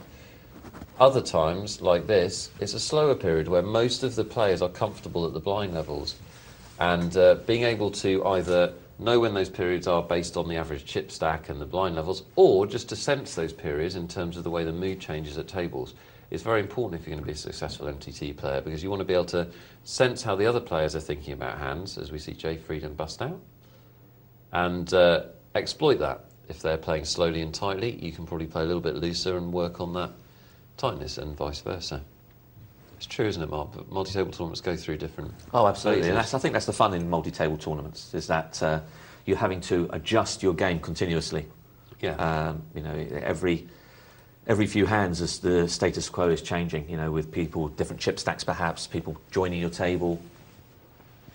So, yeah, it does make an interesting game. Things are always changing. Yeah, and we know players love to play multi-table tournaments. They are taking over poker, in fact. As Porig pointed out, if you were watching earlier, the problem with the multi-table is the variance. And if you're going to play multi-table tournaments exclusively to make money, you need a much bigger bankroll than you think. I don't actually know if anybody's done any work on the numbers in terms of estimating how much bankroll you need for different entry-level tournaments to play them regularly. The one thing I do know is it's much higher than everybody thinks. And we've broken down the tables. Not literally, they're virtual tables in cyberspace. You can't break them. But we are down to 2 tables with 16 players left for the money. Top 10 get paid, I believe, in this. Might be a little bit lower than that. But for a $10 buy, and the first prize is $345, which is not too bad at all. Hay says hi is not going to get called by Todd Boy. Or I wouldn't have thought he was. You never know. So until Porig pointed it out, I hadn't realised, because you just, you know, we do the show and you just accept what you see. I didn't realise quite how tight the cash tables are on Poker Night Live, but of course they are. They are, yeah. Compared to the same limits you'd find elsewhere on the net. Yeah, they're not only tight, they're better played overall. Yeah, definitely. Definitely. You know, that is definitely equivalent to at least a 2-4 game on 25 cent, 50 cent. I've seen some cracking games on this 25 cent, 50 cent, and there's some very good players on there. Yeah. It's not really a table that there's not much value in there. No, you wouldn't be in a hurry to play in it, would you? I do think that's a point that that gets lost in the myths of poker analysis and chat, and that is that we talk about having an edge in poker, and we talk about the different ways you can do that: playing good starting hands, having excellent play after the flop, picking your spots, your opportunities, etc., etc. The fundamental thing before you even sit down to play is, do you have an edge over the game? That's fundamental. You want to put yourself into positive expectation scenarios. You can be a bad poker player. You can still be a profitable poker player if you're playing with players who are awful. You can be an average poker player and be extremely profitable if you're finding games with players that are awful. As you see, Smooth Cut make a bluff, which has a pretty good chance of success, and it is successful. Nice play from Smooth Cut. So you need to be very honest with yourself and ask yourself if there's value in the game you're playing, and if you have a positive expectation, i.e., are you better than the game? And that applies to cash games, ring games, and multi-table tournaments alike. In a multi-table tournament, what's the standard of play? Because you need to be better than average. Because if you haven't got that edge, you're not in a profitable situation. And unless you're playing for fun, you're in the wrong game. Very, very important. And all games are not created equal. All games on one site are not created equal. I can remember, just to give you an example of that, when I used to play in Vegas, there was a game at the Bellagio, a 15:30 game, that was one of the loosest games in town. Now, the game above it in limits and the game below it in limits were solid with a good level of play, but for some reason, the 15:30, on a reasonably regular basis, was a really juicy, loose game. Now, why this happens, I don't know. But you've got to be aware of these things. What are the good games? What are the tight games? Because you want to be in the good games. Todd Boy chooses to limp in. I think it's a mandatory raise if you're going to play from that point, unless your style has is that you very, very often limp in with big hands and weak hands. Generally speaking, I think if you're going to open the pot from that later position, you should raise, because your chances of picking up the blinds there and then are pretty high. And you've got 3 people, he's only got 3 people behind him that need to pass. Maybe if he'd raised, Fast Bandit would have folded Queen Jack. There's a reasonable chance of that. Fast Bandit's a good player.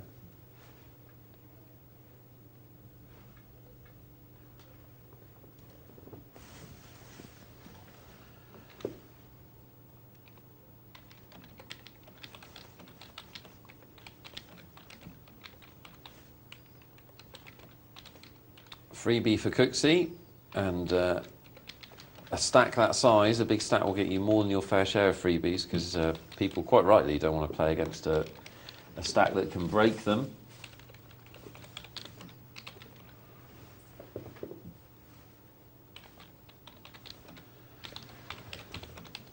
Well, I think Ilnd will play this ace-8. He only has to put in another 800. I wonder if he'll be tempted to re-raise the re-steal, becoming a more and more standard move in poker.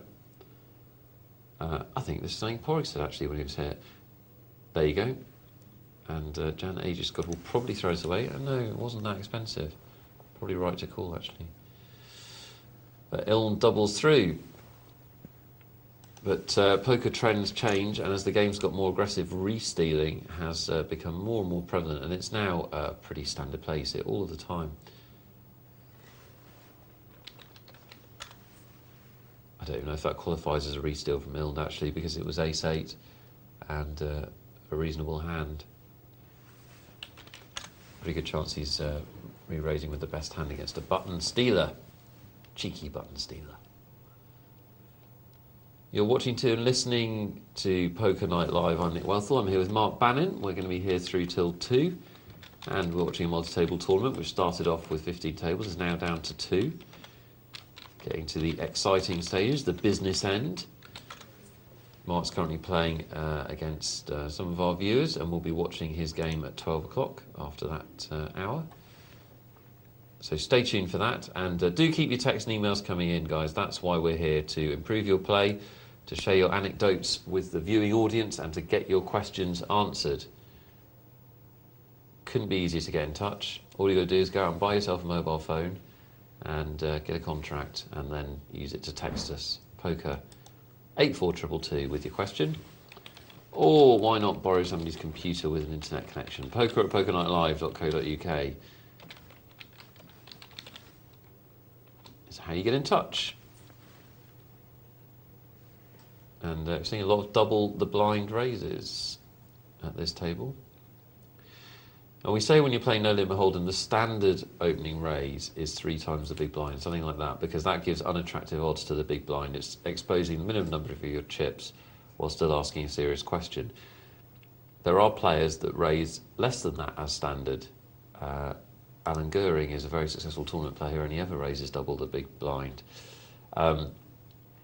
Really, it's if you can get the job done, if you're at a stage in the tournament where the blinds are such that a double the big blind raise asks a serious question and is a legitimate raise, then you would only want to make a double the big blind raise, because you certainly don't want to expose more of your chips than you have to. It doesn't change the fact that, say you're playing in a ring game, if you're making a double the big blind raise, you're doing something different, I believe, than if you make a 3 or 4 times the big blind raise, because you're not asking as serious a question.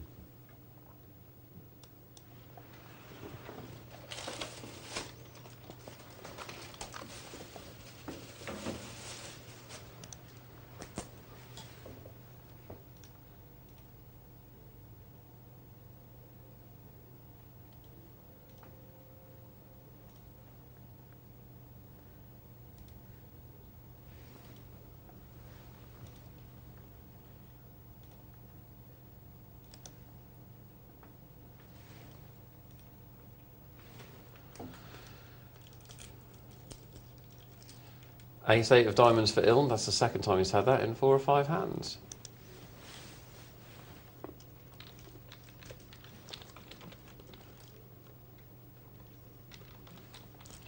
Hay says hi, sees that there's a limper in the blinds, thinks he's got a decent chance of picking this pot up with a strong move.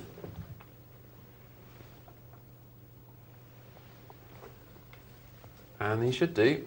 Iln doesn't have to call this at all. Oh, and he does, and he's in serious trouble. Well, that's the kind of call you do see a lot online.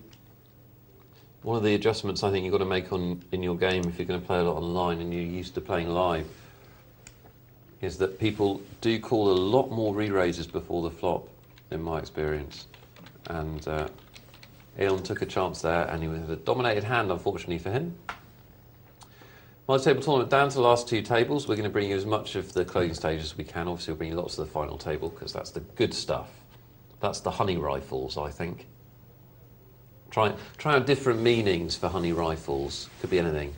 Joe F. GUFFC has emailed in to say his nickname is Joff, and DUFC stands for Dundee United Football Club. So there we are. Didn't know Dundee had a football club. I thought you just had cake. Of course, they've got a football club. I don't know how they did this year. I wish my knowledge of Scottish football was that good. He also says, hope you enjoy me winning the multi-table tournament. Well, good luck. Anyone that emails this show deserves extra brownie points. So good luck to you. Got a great email from Juiced from Rotterdam in the Netherlands. I knew that. We are global on this show. If you're away from home or if you're global, you can watch us on the internet, pokernightlive.co.uk as a live stream, if you weren't aware of that. And we also go to a few countries in Europe as is on the telly. So it's pretty cool. He says, great show as always. As you know, mandatory email opener if you want to get read out on TV. Could you give me some pointers playing heads up against a maniac? I love playing heads up, but find maniacs very difficult to play as they'll constantly raise or re-raise me with nothing.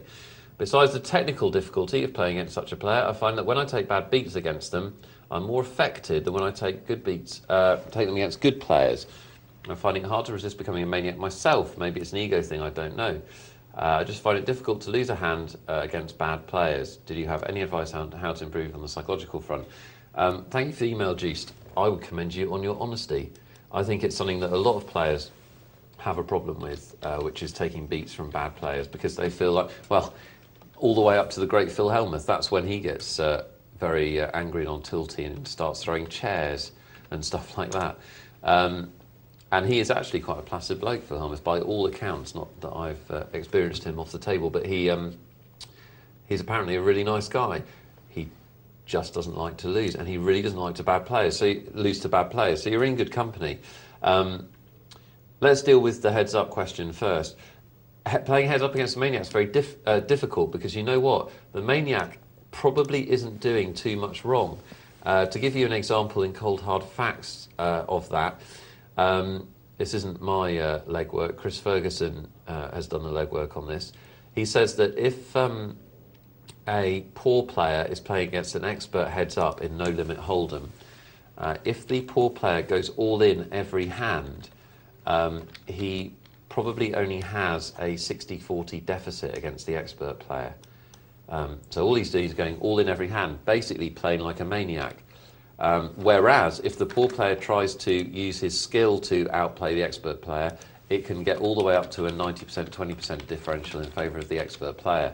So if you're playing very aggressively when you play heads up or going all in, you're not playing the optimal game, because the optimal game is more controlled aggression than that, but you're not doing too much wrong. You're quite often playing the right way. And the reason for that, of course, is that when you're only dealing out two hands, the vast number of times neither player has anything.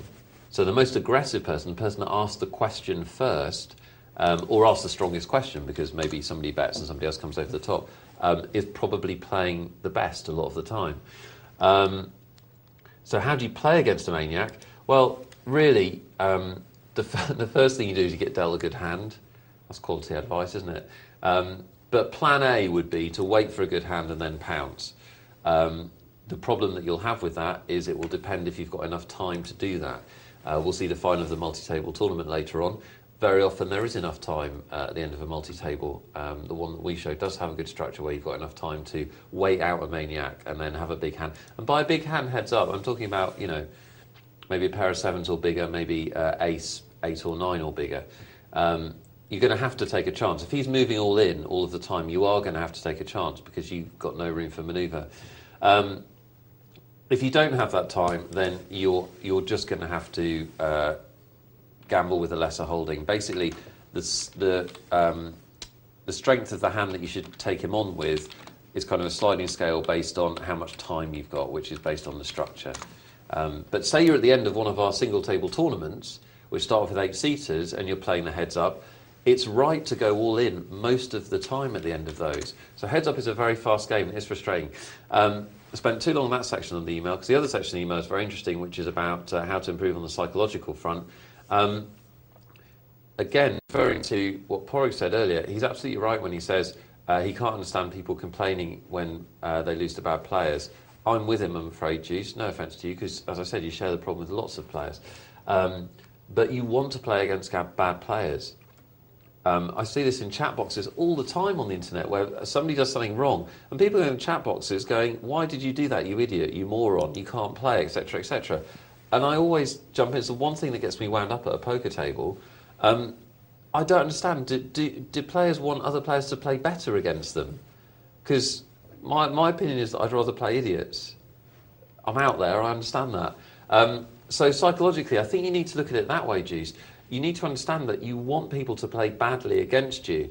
Sometimes they'll get lucky. The reason is that in poker, we almost never have 100% lock on a hand.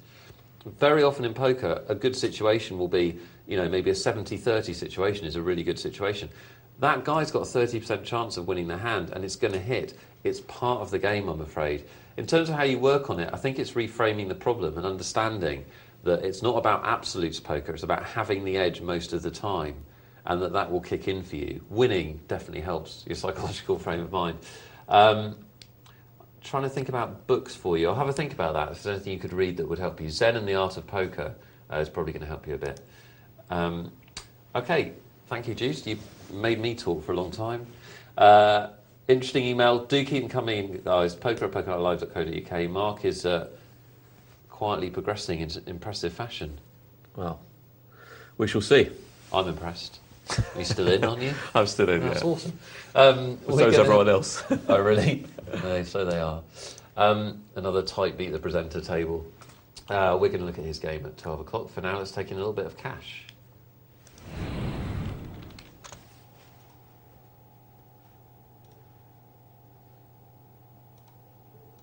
$0.25, 50-cent cash game that we were watching earlier. And Joff DUFC, who emailed us, hello to you again, is now playing this cash game, as is Johan Harren, one of our regular players. And some of the bigger stacks, from when we were watching earlier, have left this, I think. Taken their profit, or alternatively just come to the end of their session and taken their profit.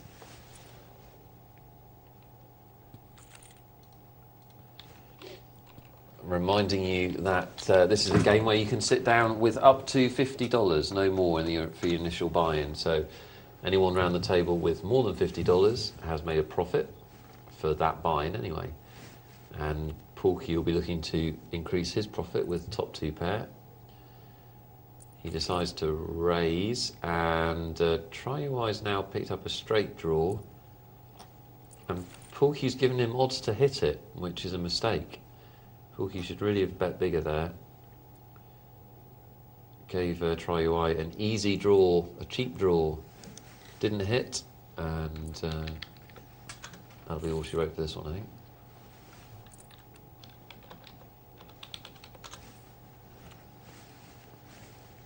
Going to have a confrontation here. Tens and Ace-King are out.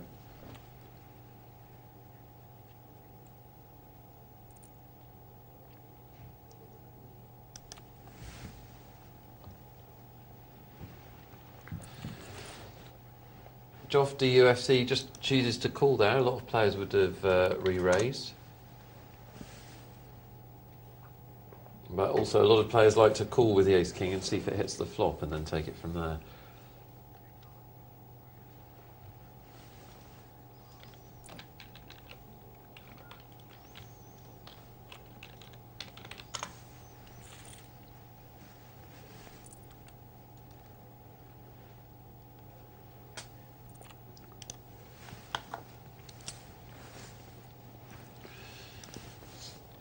Queen Jack for I'm Not a Minger, considering it. Well, there's been an opening raise, so Queen Jack is an optimistic call. But Porky has made an optimistic opening raise as well from first position with the A7. I would encourage you, if you're going to play no limit poker, guys, I would encourage you to, when you pick up a hand like A7, don't see the suits. The fact that it's suited, in my opinion, adds very, very little to your hand. Statistically, it adds very little, something like 3%. But in terms of play, it adds very, very little because flushes are so visible in Hold'em. It's so easy to detect when a flush has come up, unless you disguise it with your betting patterns very cleverly. That I think suited cards have a minimal value to them. I'm Not a Minger has hit Gin, the nuts. If I'm not mistaken, the best possible holding out there is the Queen Jack. Now, unfortunately for him, nobody else has got anything, so he's not going to get much out of it. There are no good hands, only good situations. But he's made profit. There we go. The top straight possible is the nuts. And a win for I'm Not a Minger. So yeah, disregard the suited nature of your cards most of the time in No Limit Hold'em is my advice. Others may disagree with me. But particularly with aces, I think people play, like A7's a good example. I don't think Porky would have played that A7 had it not been suited, and actually it really doesn't help him that much.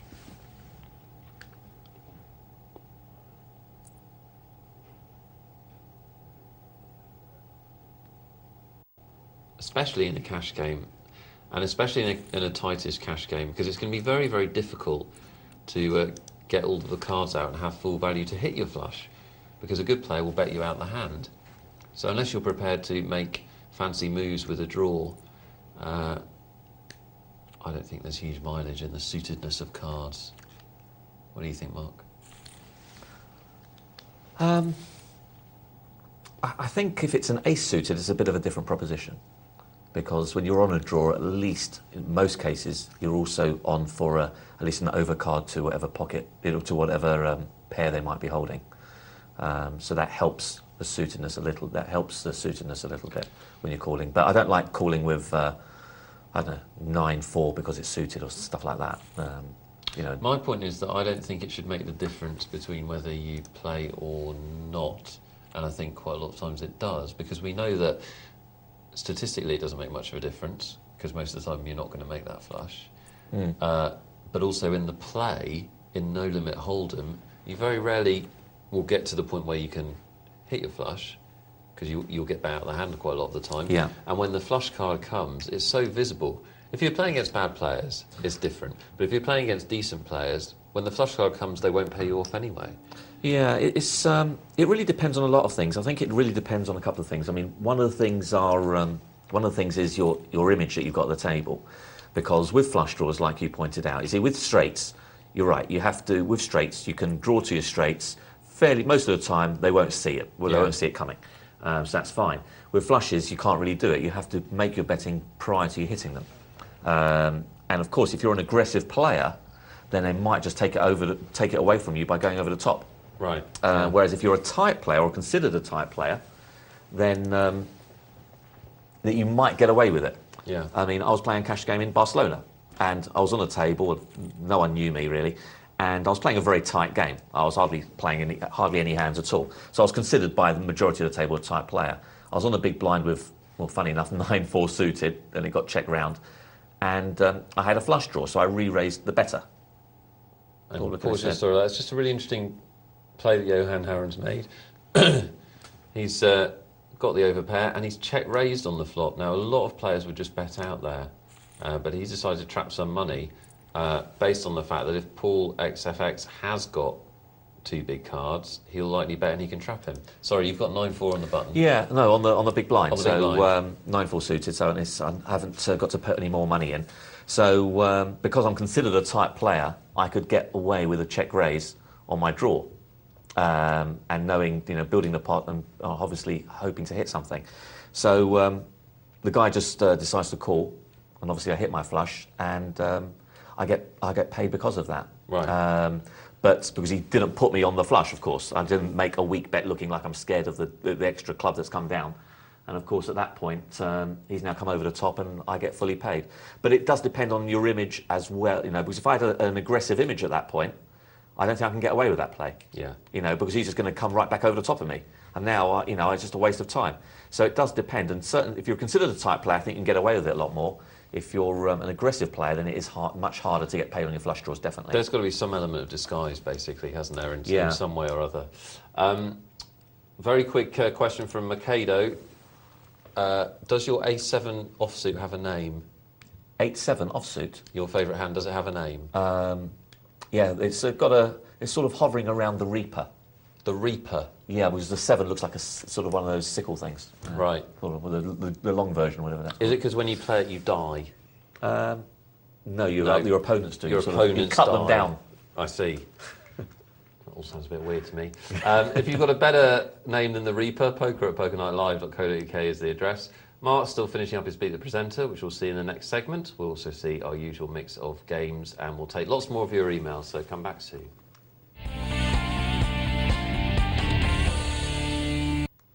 Welcome back to Poker Night Live this Thursday night. This is the second half, and you're not going to believe this. This is the better half. It's not actually, because there's only two of us, and there were three of us, and everyone knows it's about how many people you have, isn't it? That's key. Mark's still playing this tournament, aren't you, Mark? I am. That's gone on, hasn't it? It's gone on a while, yeah. It's nearly been about 45, 50 minutes, I think. Has it been a little bit tight? Yeah, it's been interesting. We've had one or two interesting plays on there, but it's been a little tight. A little bit tight. Quick email from Gav, and I'm reading this out because of your last line, Gav. Pitiful sympathy, please. Actually work. He says, great show as usual. I've been playing cash tables for a few months. I was wondering if I made the right move earlier tonight. I went all in pre-flop for 1,120 chips, which I don't really understand, Gav, because you said you're playing cash. So I'm not quite sure what you mean. with a pair of tens, got called twice, both players having pocket pairs, jacks and kings.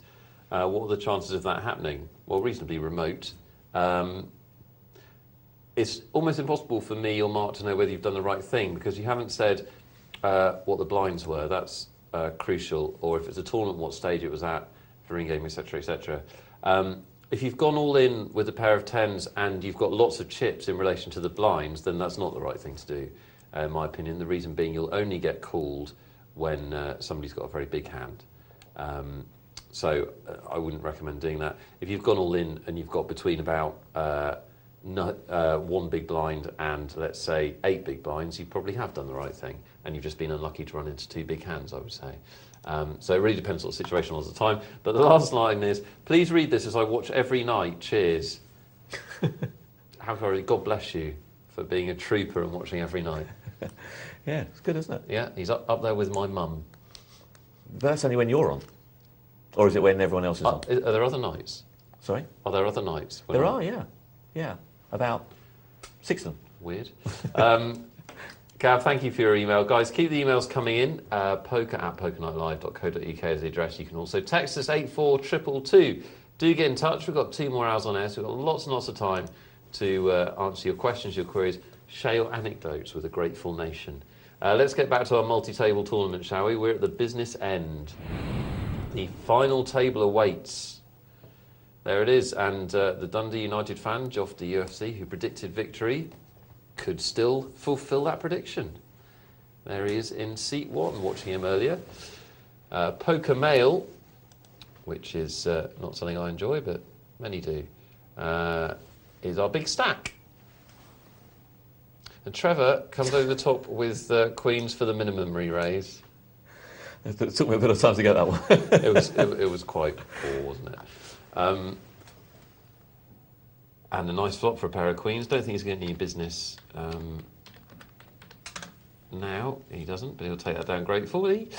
And the blinds are 600, 1200. So I guess you're looking for at least 12,000 chips to be comfortable. Probably a few more though. But yeah, so we've got 2 legitimate short stacks, haven't we, in seat 6 and seat 3.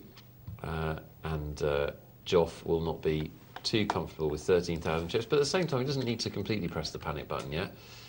Bear in mind, those blinds will go up sometime in the next 12 minutes.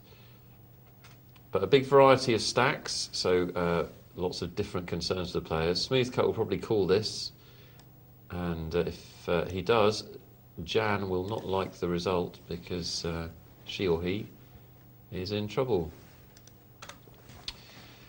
About a 3-to-1 shot to get out of this hole, Jan, roughly, and it doesn't happen. Smooth Cut takes it down, and we lose our first player from the final table. Jan does not go home empty-handed. $17.25 doesn't sound like a huge amount of money, but that's not what's important. It's return on investment, and that's almost double his or her investment. $10 buy-in for this tournament. First prize is $345. That's what they're playing for. 34 times the buy-in. Always nice. Reminding you that Mark is playing a tournament at the moment, which you could be watching online if you'd like, or you watch the Mark Table tournament on your TV. You can watch them both online, actually. And that's coming towards the final stages, and we'll watch that after this final table, and he'll give us his thoughts, and you can learn what a poker pro thinks about when they're playing.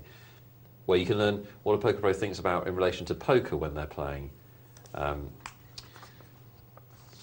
Just need to fulfill a promise I made, which is to tell you all about one of the worst scenes I've seen in a movie ever. In a film, little film you might have heard of, called The Da Vinci Code, starring Leonardo da Vinci. And in the scene, I'm going to cut myself off, because there's relevant stuff to talk about. 24 Ginger's got kings. It's worth waiting for, guys. If you haven't seen the film, it is hilariously bad. And makes a good re-raise. Smooth Cut calls with 8s. That's a dodgy play, I would say. If you have got questions about final table play, why not get some of those in? poker@pokerlive.co.uk. I would rate the final table as a stronger element of my multi-table tournament game. I find the middle stage is the most challenging. The final table I'm very comfortable with. And what I think people do wrong is I think they play too fast at the final table. Obviously, that's a generalisation. But we see this one, and 24 Ginger has walked into an absolute cold deck here. Smooth Cut must be psychic, calling that big re-raise before the flop, because it's brought an 8. And he's bust 24 Ginger. I guess he could argue those were his implied odds. That if the 8 came, he would get all of the chips and he had position. Interesting call, the re-raise, it's paid off. But yeah, I do think people play too fast and bust out before they have to at the final table.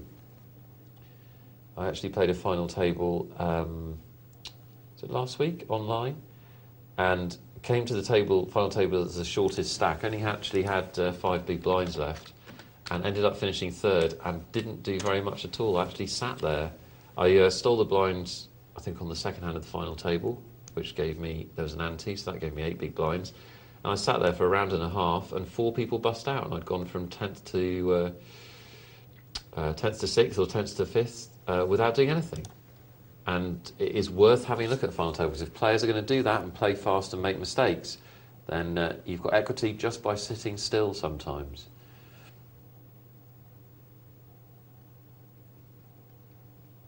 So what happens is, it's quite near the end of the film, which makes it even worse, because it should be building to a climax at this point. And they just need some more information to figure out the last clue.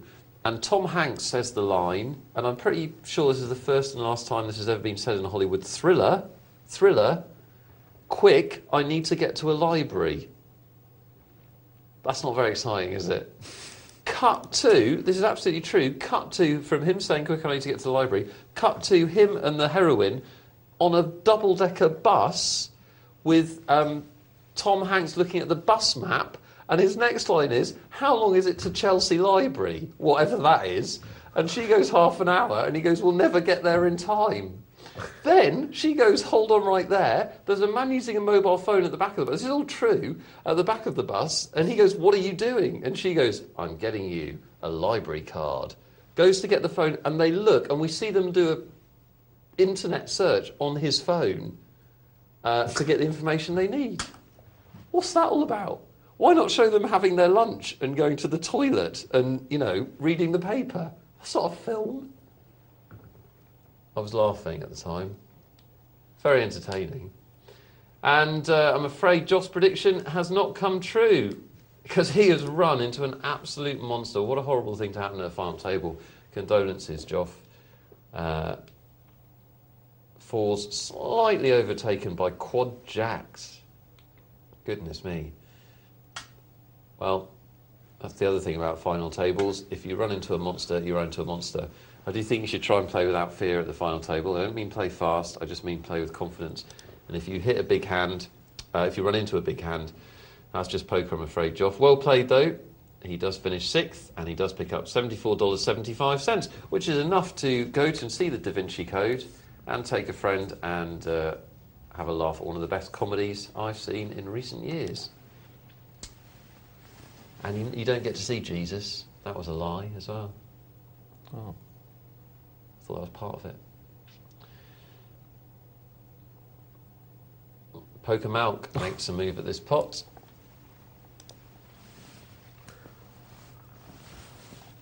And his aggression pays off.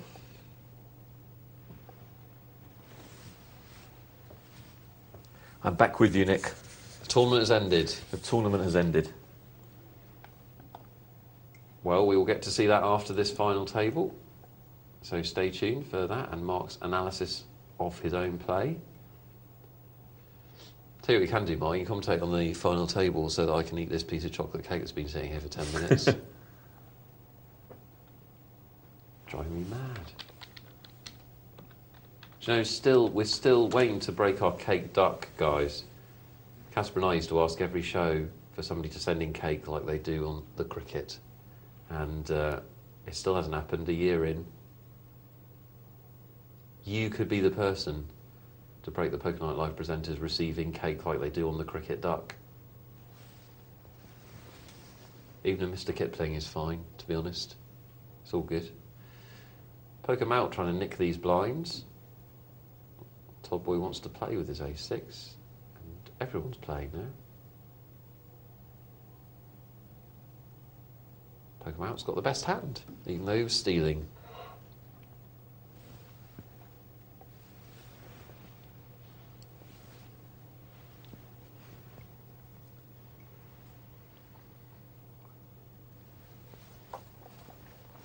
Well, a raise was in order. He's decided to raise all of it.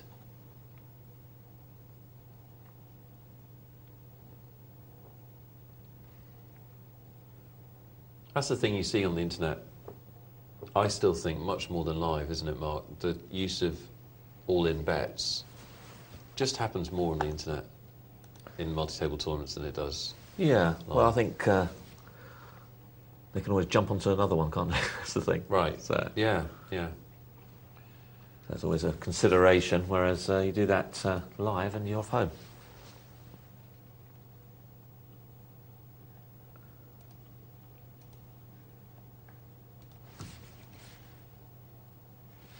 You don't get to go home for an hour and 3/4, I'm afraid. I should have been gone about with Porrig. You should. You missed your chance. That was your get-out clause.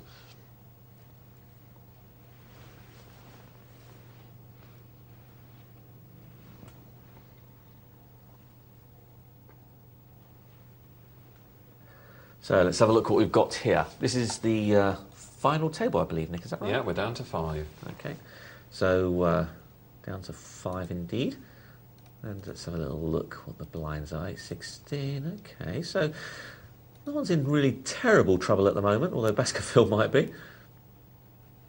He is now. Yeah. So Baskerville takes 5th place prize money.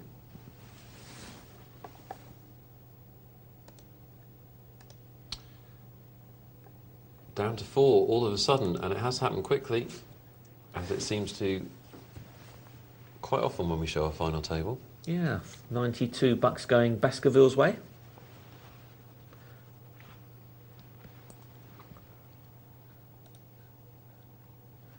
So it's pretty much Todd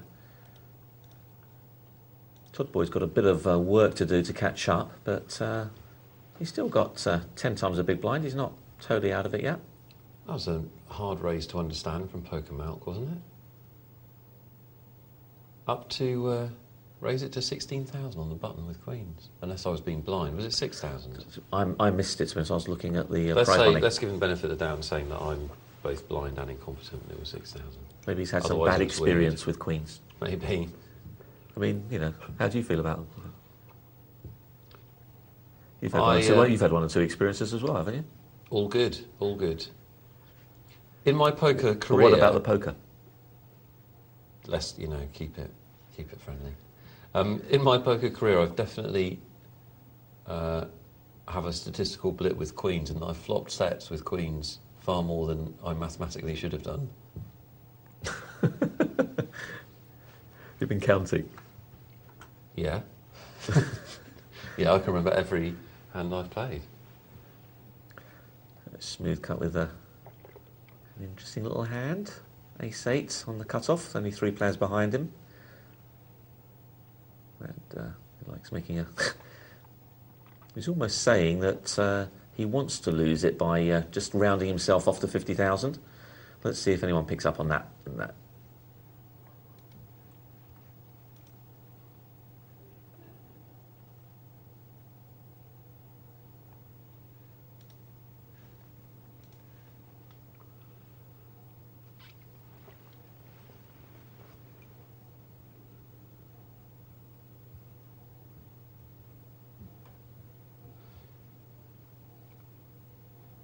Trevor can just quietly fold this now, can't he? He's had a go at nicking the blind. It hasn't worked. He thinks Smoothcut's doing a re-move, but sure he doesn't. So that's the wise thing. Even if Smoothcut has, you still don't want to be putting your chips in with King 8, do you? Because you're not going to be that far ahead, even if he is making a move. Yeah, and with Smoothcut getting 3-1, he's unlikely to fold his hand. Now, if you're at this final table, Mark, and you're the big stack or one of the two big stacks, what are you thinking? Are you somebody that likes to put pressure on the smaller stacks, or do you like to lay off and let them make a mistake and sit on your chips and wait for the final? I personally, if I'm going to, it depends. If it's four-handed like it is now, then I'll just let them. I'll let them sort of battle it out between them.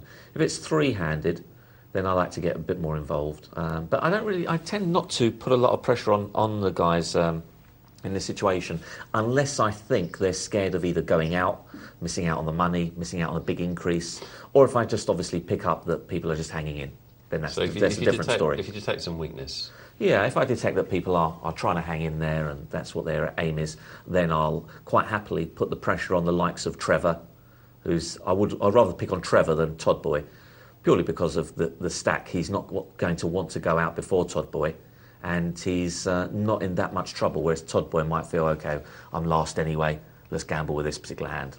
Whereas Trevor is less likely to do that. So I wouldn't pick on the shortest stack necessarily, but someone who's a little bit further up from the shortest stacks. Yeah, that's a good tip. It's one that we do say on the show, which is if you're going to steal from stacks, you don't want to steal from a big stack because it doesn't cost them anything to call. You don't want to steal from a little stack because they might take a chance because they need to. It's those middle stacks that are vulnerable, isn't it? Well, this might seem like a little chance for Trev to make a raise. He does. Now, will he get fed up of Smoothcut re-raising him? If Smoothcut does, no, he just calls on this occasion. Neither of them hits. Will Trevor make a steal attempt here? It's going to be a big portion of his stack if he does. Well, that's quite a weak one. Possible. Yeah, it's quite a weak bet, isn't it, from Trev? It is. Now, what was Smoothcut read into that? 4-7-9. He's got that 9. Unless he's hit a set, he's going to want to protect it. That's a good play from Smoothcut. Yeah, I think he's ready for what it was. A weak bet. Yeah, you've got to do two things, right? You've got to read the situation, then you've got to have the conviction to back your judgment, haven't you? And Smoothcut's shown both those there. It's a good play. Really good stuff. Yeah, and he goes from strength to strength. He's now increased to 68,000, just a bit below Pokermouth, who's the current chip leader. Next prize is $109. First prize here is $345. So nice gap there between those prize monies. Yeah, and that should have a big bearing on your thinking at this stage, shouldn't it? I mean, that's one of the many reasons why, if I was the big stack, I would agree with you and I would lean towards not getting involved. Because really, your mission is to get to the heads up at this point. That's where the real money is. And I never mind arriving at a heads up as the shorter stack, because one hand can turn it around. I mean, given the choice, obviously I'd rather arrive at a big stack. But if I've got an opportunity where it's short-handed and I can make the final, I think, by sitting back, then I'm probably going to do that. This is a strange play with a pair of twos. He's got no fold equity, which means he's only getting 50-50 at best. So I was a bit surprised by that play by Smoothcut. I guess he figures if I'm getting 50-50 to take someone out and move up in the money, I'm not saying he's right, I'm just saying what I think his thought process was. If I lose the hand, I've still got 50,000.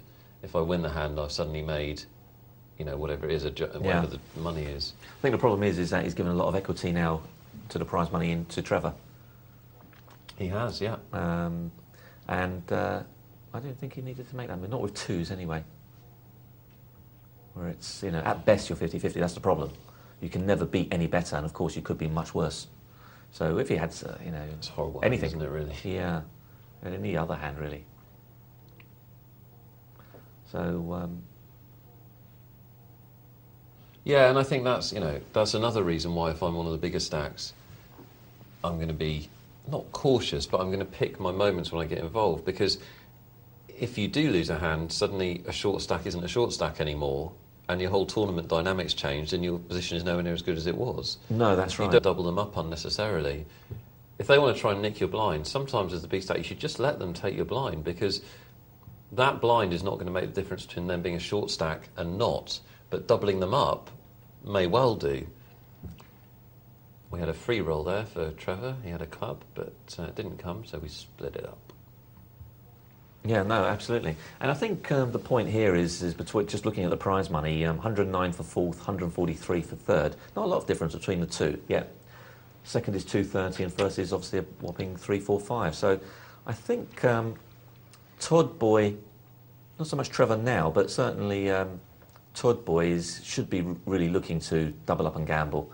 And I think whether he wins 109 or 143 is neither here nor there. So he really just wants to take some more risk and hope to get that greater reward.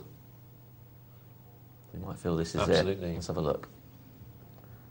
King high, basically.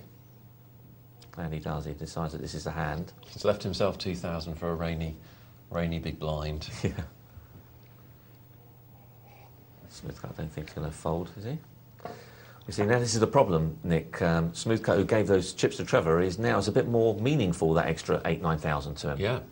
So now he does have to think about it. He does fold. Passed, yeah. Had he have had that 68,000 in his bin, he probably would have called. Yeah, so that's very interesting. That's changed everything for him. And now he could have knocked out someone. That's the thing. So I don't think he picked his moment wisely with the twos. I had, and funny enough, I actually had the same situation with the twos earlier. In my one, as we'll see. I'm guessing from the way you're talking, you took an alternative route. I took a different route. A different route. I love the final stages of a multi-table tournament. Absolutely love it. Well, this is interesting. I don't think Trevor's going to give this one up. Got that nut flush draw. Got one over card. And I don't think any fancy play here. I think it's just a case of shoving it all in. No, he doesn't. Well, certainly he should have made a bet, shouldn't he? Yeah. And now what does he do if Pokemon makes a bet? Yeah, suddenly with one card to come, his hand doesn't look anything like as good, does it? No, it's... well, there we are. But he's hit it. He got lucky, really, in the way it turned out. He did. I mean, Pokemon didn't make a big enough bet, I don't think. No. Having said that, I've got a feeling Trevor probably wouldn't have folded, but it's certainly well, the move was just to shove his chips in, and he's going to get a little payday here. Pokemon is wondering whether his small flush is any good. Two of diamonds making him a baby flush. Well, Trevor's priced it for a call, hasn't he? He has, yeah. Pokemon is just wondering whether I think it's quite an interesting situation, actually, because it only cost him 8,000 more into the 37,000 pot. So that's about 4.5 to 1. 4.5 to 1. Yeah. So what he's got to assess is what are the chances of Trevor bluffing the flush there? Yeah. Are they greater or less than 4 to 1? It's a simple equation, isn't it? Yeah. And I think given Trevor's stack position, it's actually probably unlikely. I don't think it is a good call, really. Yeah. Is it? I think he made the right decision by passing. Yeah, no, I agree. Yeah. It's I not think unlikely- had Trevor had a lot of chips, Yeah. then it's possibly a bluff, but You'd he's have putting to be- in most of his stack. You'd have to be a heck of a player to put in your chips with that smaller stack on a raise that's a bluff, wouldn't you? Yeah. In that spot. No, that's definitely right. Well, ace queen for Pokemon gets back up to dizzy heights of 70,000. Smooth cut is dipping quickly. It's probably going. Now this is an interesting point in the tournament for Smooth cut because he has to. He might feel I used to be up to 70. Let's see if I can get back there again, or will he still remain calm? Yeah, and that's a big thing in multi-table tournaments, isn't it? Because I suppose once or twice in your career, you'll play a tournament where you win the first pot you play, and then you just slowly build your stack and win the tournament. That'll happen at some point. Please be, baby Jesus.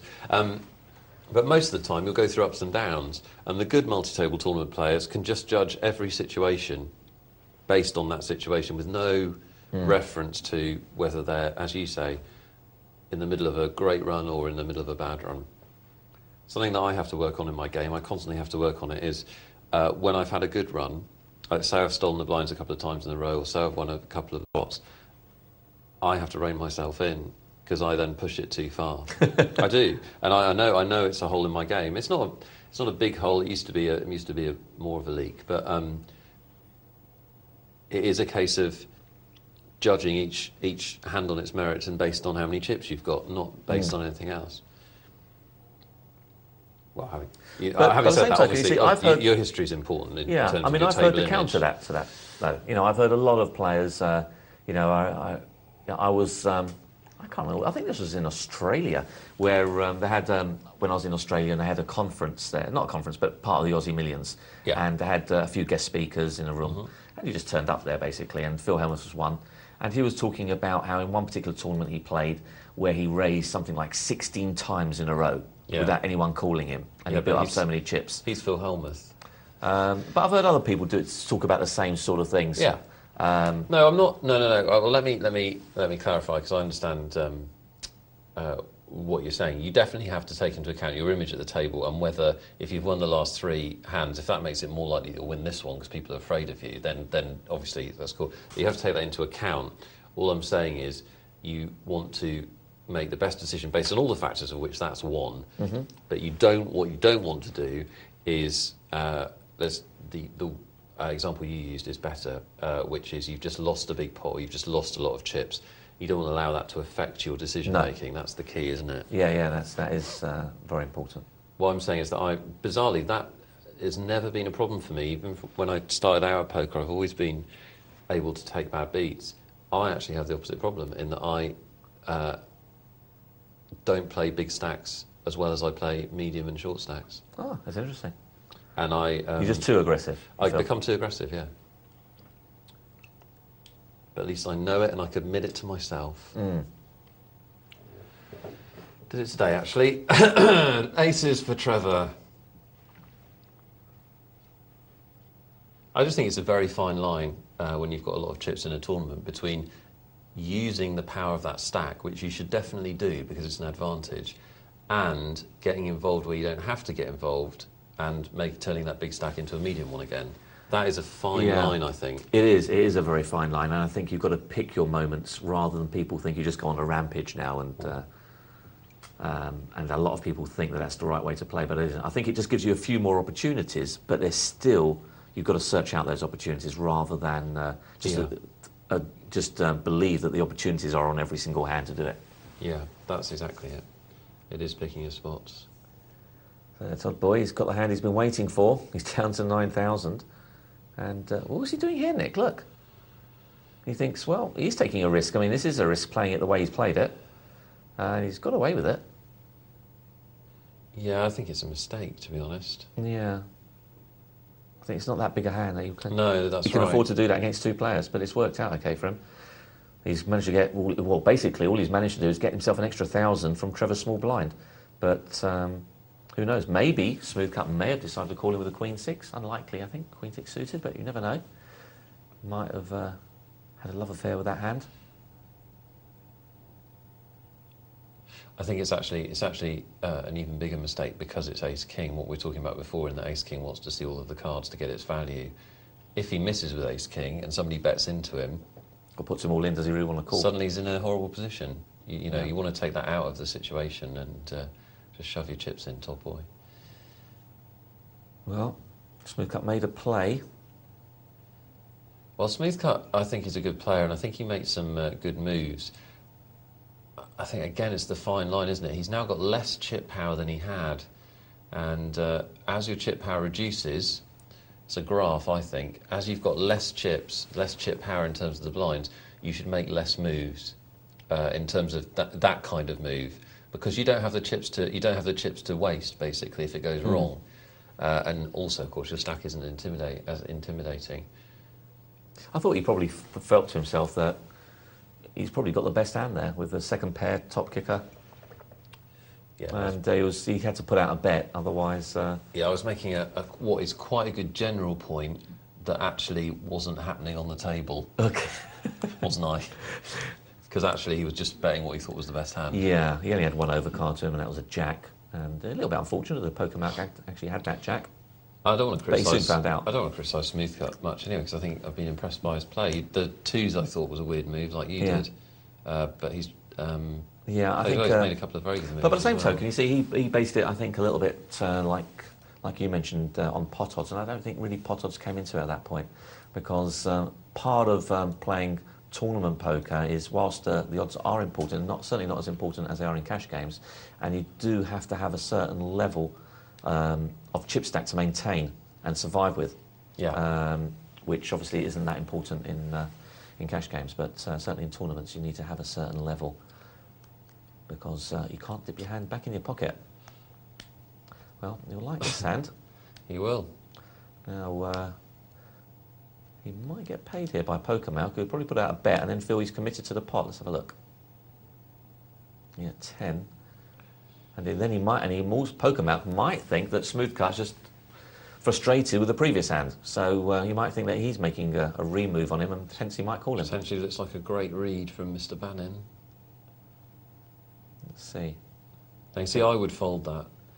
Yeah. but PokerMalk may feel committed. Yeah, he may feel committed, and also he may feel that Smoothcut's just had enough. And well, if he could see Smoothcut's hand, he would call, because 50-50 shot, and he's getting better than that on his money, isn't he? Yeah. So calling is actually right in terms of the cards.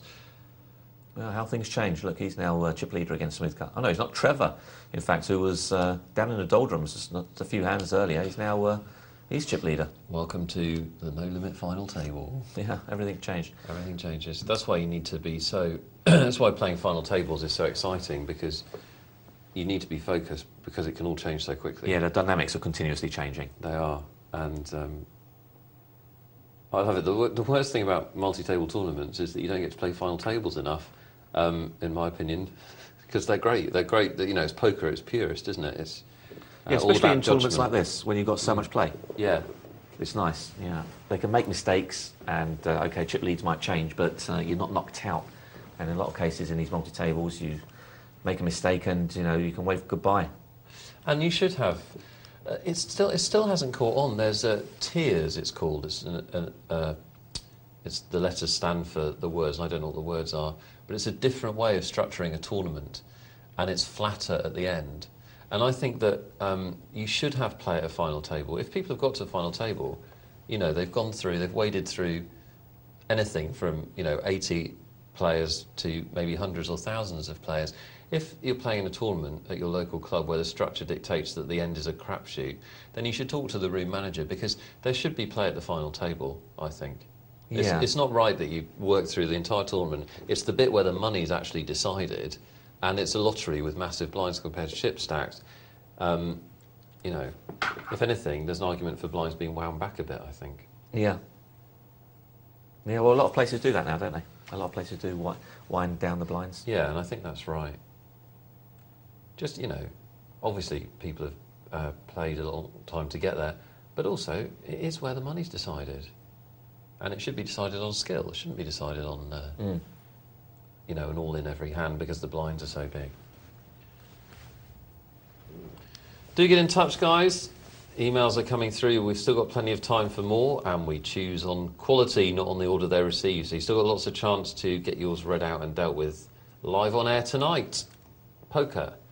And your question to 84222 on the text. Ask us anything you like, from the most basic questions through to the most advanced, or just share an anecdote with us.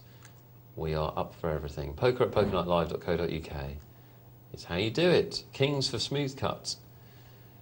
Kings on the button, which is particularly nice. It looks like his button raise was called by PokerMalk. Yeah, and he's now following through with a continuation bet. And he's wondering, PokerMalk, did he... and he decides to give it up. But Yeah, PokerMalk tempted by the fact that he could have had the best hand there. yeah, the board didn't look like it really hit smooth cut, did it? But, I think that's one of those situations, if you're PokerMalk, where you need a plan for me. If you're going to call the button raise because you think it's a steal, the likelihood is you won't hit your hand. That's always the likelihood in Hold'em. So then you need a plan. You either need to plan to bet the flop, whatever it is, or check raise the flop, wherever it is. But if you're just going to check and fold, well, you've wasted your chips, haven't you? Yeah, well, I think... well, partly. We're going Partly. to I mean, we lose Todd Boy. And it's like he needs a heart to stay in this tournament. We could lose two players if Trevor calls. well, he must My be tempted. goodness. And Tough spot for him. He's got the top pair with the king kicker. no, he And took he it makes an away. inspired pass. Good Yeah, it pass. was. Very Good good. pass. Todd Boy's out in third. Yeah, the other thing, of course, Nick, that is built into that equation by calling and folding is that you do gain something else, and that is the fact that it might put off Smooth Cut from trying to steal his blind in the future, knowing that he's likely to get a call from him. It might. I take your point. I think the problem is, in order to get that value, we're going to lose Trevor. We're going to be heads up. Well, that was quick. That was quick. Trevor was chip leader a moment ago, and it's back to the two that started off this, and Smooth Cut is now chip leader himself. My point would be in that situation, in order to stop him stealing a blind by calling and folding, he actually committed, I think, something like 15,000 out of a 50,000 stack or something like that. Right. At this stage, I don't think you've got the chips to do that. Yeah. But yeah, it's an interesting one, stopping somebody from stealing a big blind. We're heads up for the money. My money would have to be on Smooth Cut based on the play. He's played much more aggressively. He's had a much more creative game. But in heads up, no limit, anything can happen, can't it? Okay, even this is, gosh, both on the same. Just for those wondering, Todd Boy finished in fourth with $109. Trevor 04 finished in third with 143. So well done, guys. On this particular tournament that you're watching, this had 115 entrants. $10 was the entry fee, creating a prize pool of $1,150. And you're watching the final two battle it out for a first place of $345 and a second place of $230. And they're evenly matched. 80-odd thousand for both of them.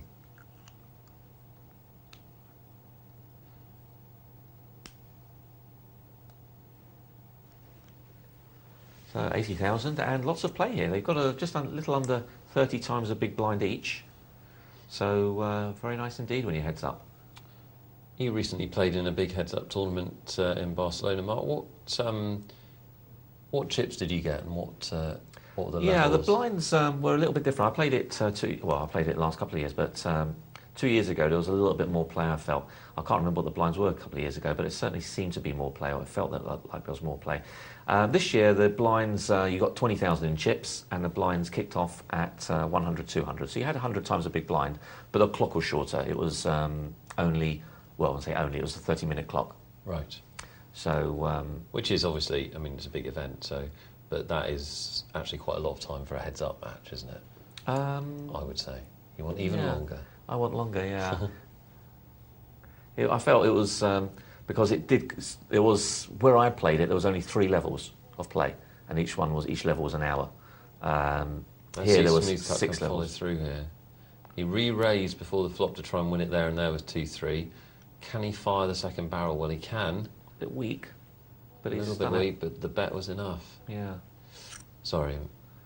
So yeah, a lot of games. Just looking on the net at some of the results, did seem to finish quite quickly in comparison to previous years. But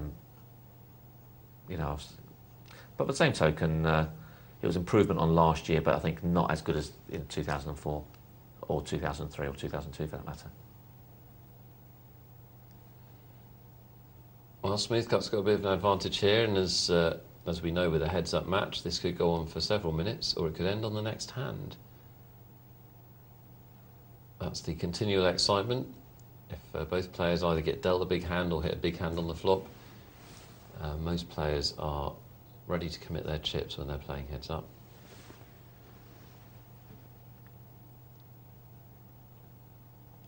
Smooth Cut folds out, can't really blame him. 6-3 out of position, not particularly attractive. Yeah, and if you're if you haven't watched our show too much and you're just getting to grips with it, you'll have noticed that the software on the sites that we use puts the blinds in the quote wrong place for heads up. Yeah, it does. Or the unconventional place. Certainly unconventional. Yeah, button is usually the small blind, but for some reason on here. The other way around, big blind.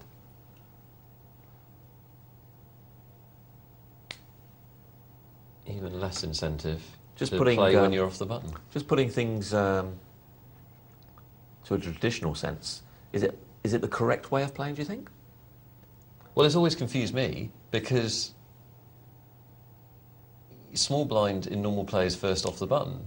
So you'd have thought logically, heads up, the small blind would be off the button, and the next player to act, the big blind, would be on the button. Yeah. So you think, logically, you'd think it would be as it is on the sites we show. But convention for... Have they tried to even things up a little bit in terms of heads up, saying in terms of the blinds are, the big blind being out of position and small blind now being on the button? Trying to even things up a bit? I guess so. Otherwise it's perhaps one-sided, isn't it? Perhaps there's too much folding going on. Well, this is, you know, there is very little incentive to play off the button with this setup, isn't there? Absolutely, yeah. I wonder if anybody knows out there, poker@pokernightlive.co.uk, if you know how it came about, the heads-up blind structure. I've got no idea.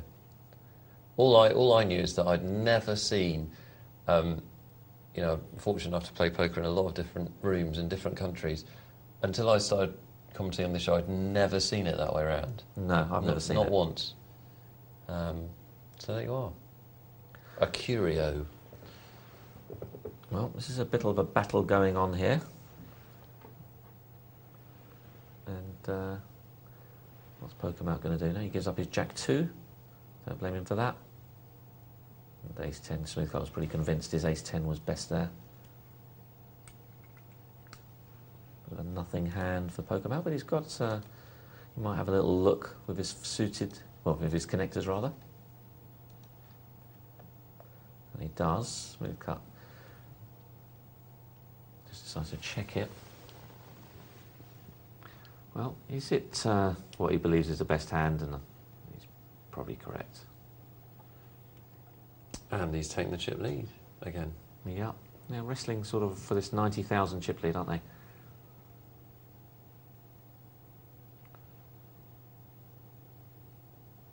Well, got Jack-10, it's a nice playable hand. And wins it without any contest. Pretty close to even again.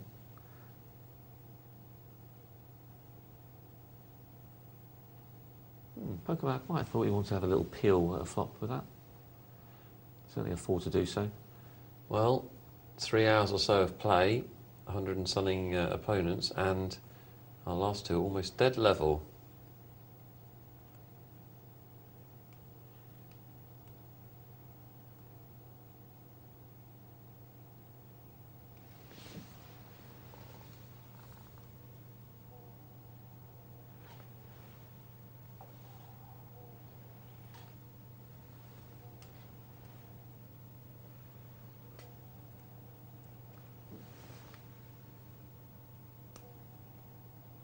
Let's see, Pokermount wants to play King-7. He does. And the thing is, if you're going to just double the blinds in heads up, you're giving the other player 3-1. So they should play most hands.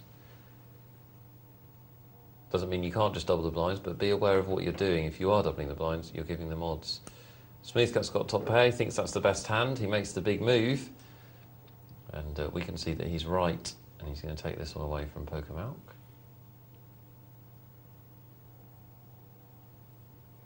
Well, I think the tide is starting to swing in Smoothcut's favour, although he won't feel that. Well, he will feel it now, with winning with 3-6.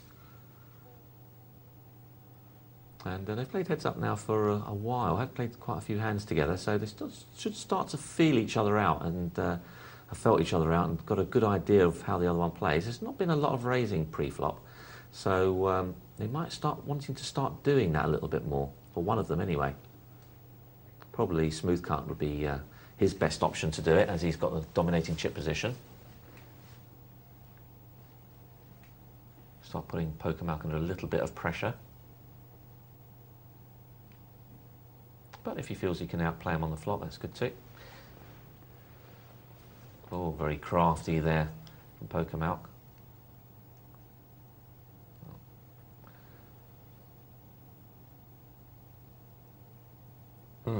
Well, he calls. Look, always hit an up and down straight draw now. Well, could this be the hand, Nick? 2 or a 7 is what's required. He might It's a big call, isn't it? It's a lot of money. Wow, he's gone super creative. Well, now he's committed. Yeah. So he has to. He's going to play, and we'll need a 2 or a 7 to end this. Well, this Pokermouth thinks that he's on Jack, but he's not. He's not giving this up. He can't, can he? No. And now Smooth Cut is committed to calling with a straight draw. Yeah. And if it comes, Pokermouth will throw his TV out of the room, I'd have thought. Yeah, I think he might do. Well, it's come. Look at that. Incredible. Well, that's fascinating. I mean, basically, from what I could see, Smooth Cut trapped himself and then got lucky on the end. Yeah, all he had was a 3-card straight, which, let's face it, is still got a lot of work to do. I think that's one of those situations where Smooth Cut's instinct was right in terms of he was, he had the straight draw, so he had a get out if he was called. He was representing the jack, so like logically the move's right. The big massive flaw with it was that Pokermouth didn't have enough chips to pass. Yeah. So he was basically, Smooth Cut was basically committing himself to a straight draw. He was. Yeah, he'd put himself into a corner there, didn't he? Yeah, but he got away with it. He needed a little bit of luck in these tournaments. That is the way to trap yourself, isn't it? When you can get away with it. Yeah, absolutely. Yeah, so at least he had some kind of hand to get away with. He did. Yeah. Well, I thought he played well, generally Smooth Cut. He's got some creative moves. We thought occasionally overstepped the mark, but...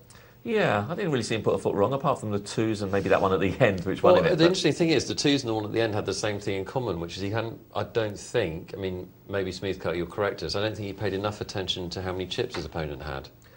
So, so the move had some value, but not when you consider the opponent's chip stack. Yeah, I've got a feeling he felt that with the 2s that he knew what his opponent was on, but he just thought, OK, I'm 50-50, I'll stick it in. But of course, the other consideration is that he had no guarantees that he was 50-50. Yeah. He could have been so far behind, and it was the problem with that is the fact that not only it's a bit like a scale where one side of the coins go to the other side, and it now makes it much harder. So it's like a double-edged sword in as much that you're giving you're not only losing chips for yourself, but you're also giving chips to your opponent, which is why I didn't like so much the thing with the 2s. Yeah, I hope you enjoyed the final table, guys. Some really interesting situations. Oh, what did they win, by the way? They won a $345. They won a mini $45. $345 for first, and $230 for Poker Milk. Good stuff. So, well played, guys. Quick email before the break from Dave, TMDVD and Geordie 222. Good evening, fellas. Hi, Mark and Nick. Can't wait for the gut shot tomorrow night. Are you guys going to be there? Yes, we have a Poker Night Live night. I'm doing the show with Johnny Chan, so much as I love you two, no. No, I'll be there from 2 o'clock in the morning, so stick around, I'll be there. Casper's going to go down, and a few of the others. Are you going down? I'm going to try and go down, yeah. I'm going to see what can be done. Cool. So, yeah, it should be a good night. I don't know which one of them it is. One of them, you don't say which. I presume it's Dave, TMDVD, won his first multi-table tournament, and he's thanked you, Mark, and your advice. Oh. You won him $98. Anything in particular? Yeah, aggressive play, I think. Okay. Yeah, loosening up and playing aggressively and controlled.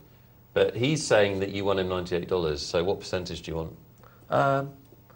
20% will be okay. There you go. Yeah, it's about fair, isn't it? Finder's fee. That's nice, isn't it? He's also complimented me and Cass on our show last week. That's very kind of you, mate. Thanks for the email. Keep them coming in, poker@pokernightlive.co.uk. After the break, we're going to be looking at Mark's Beat the Presenter competition, so stick around. We'll be back in a minute.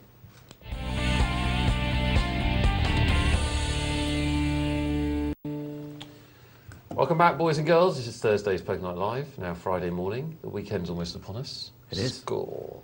It's a long weekend as well, isn't it? For people who work in banks and others. Pointing your way to tomorrow night on Poker Night Live, guys, starting at 10 o'clock as ever, we've got a very special guest, one of the greatest living poker players. Don't you think that's an exaggeration? Probably the greatest at the moment, I'd say. There you go. Johnny Chan will be with us in the studio. I won't believe it until he walks through the door and sits down. I still think it's a lie. But very exciting for us all. So do tune in and get your emails in. Get them in ahead of time if you like, and we'll go through and choose the best question. I'm sure there'll be thousands. But yeah, it's exciting for us all. So we're looking forward to that. That's tomorrow. A couple of quick emails before we look at Mark's tournament. Got one about deals here, Mark, which you might find interesting, from Chris in Nottinghamshire. Thanks for this, Chris. He's been playing online for 18 months and started playing live recently. Made the final table of his local tournament, had 120 runners, so well done to you. Got down to the last 4. Everyone agreed to take £500 and play for the remaining 250 with. I was thrilled with how well I did, but it took some of the shine off the experience. He finished third, sorry. He was thrilled with how well he did, but it took some of the shine off his experience with the deal being made, as it was his first live table. The casino was still open and plenty of cash games were going on, so surely we could have played on to the finish. Just wanted your thoughts, taking some great tips from the show. Keep up the good work. Well, deals are very common, Chris, in live tournaments. I don't know if there are any websites that allow you to make a deal online. There is one. There is one. Yeah. But they happen all the time live.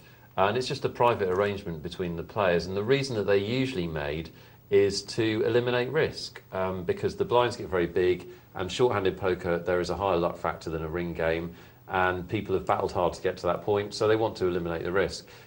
People have different views about deals, depending on who it is. Let's find out what Mark's is. Yeah. What do you think about the whole question? Well, I think it's really up to. I'm not mad over deals, but I think they're necessary because of those very reasons that you mentioned. Another reason why people make deals is because the price structure is so top-heavy sometimes that they want to even things out. I'm not mad over a deal like that, I don't think, unless the blinds are so ridiculously high that there's no play anymore. Then, why go out in fourth with some hardly any prize money when you've worked so hard. So I don't mind deals every now and again, but the conditions have to be right. Yeah, I think potentially they're a problem for poker in terms of the big tournaments, because maybe a lot of you don't know, even at the big tournaments, the big televised tournaments, deals are quite often, if not almost always made, aren't they? Because of this. And it does take some of the edge off the competition in the final stages from a viewing point of view. Very quick one before we get to the tournament, if you could just give us a quick answer on this, Mark. Tom from North London says, we heard you mention fold equity. Okay. What the devil's that all about? Okay, well, fold equity is very simple. If you've got, let's say, 10,000 chips, and your opponent has, let's say, he's also got 10,000 chips, but he's made a raise of 7,000, and you pushing in your extra 10 means practically nothing. You're in effect just calling with the hand. Why? Because you have no fold equity. You know, practically guaranteed that he's going to call for the extra 3. In other words, you have no fold equity. Part of winning poker is the fact that you can also get your opponent to fold, so you don't have to win with your cards, unless obviously you've got a monster of a hand. So in those cases, you need some fold equity, which means that when your cards don't win, at least you'll win on the occasions when your opponent's folded. And in cases where they've got no more chips to fold or very little, it means there's no fold equity. So if you like, the added value in a bet because of the chances of your opponent folding. Exactly. If that is high, your fold equity is high, there's more added value in the bet. If it's low or non-existent, then the bet has less value, yeah? Absolutely, yeah. Cool. Yeah. Hope that helps. Hope that sorts out for you, Tom. Keep the emails coming in, guys. We've got an hour left, and we will do some more for the end of the show. We'll do plenty more, actually. poker@pokernightlive.co.uk is how you do it. And particularly if you are in or involved with or watching what's coming up now, which is Mark's Beat the Presenter that he played in earlier in the show. Let's have a look, see how you did, Mark. Let's have a look indeed. And we're coming in on the first significant hand. We can't show absolutely all of it. Quite tight, folding to sly size raise. Haven't missed too much of the tournament. Had to cut it down a little bit, guys, because we've got limited time tonight with a pack show.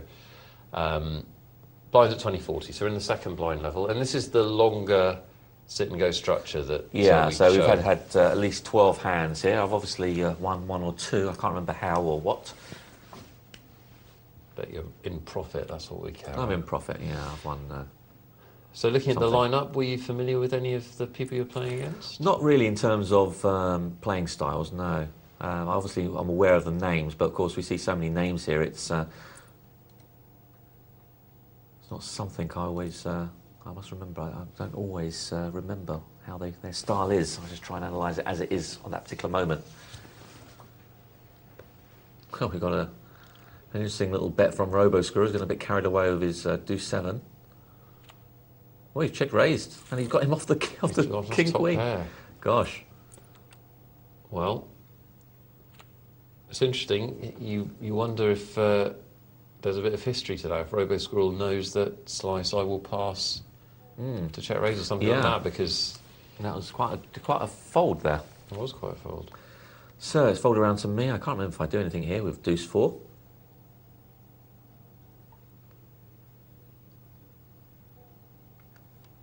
think I might have raised it.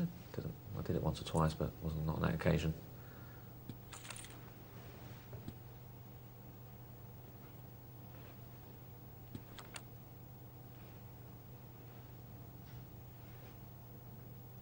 So good board for Robo Squirrel. He's pretty much convinced now that he's ahead with his ace-9.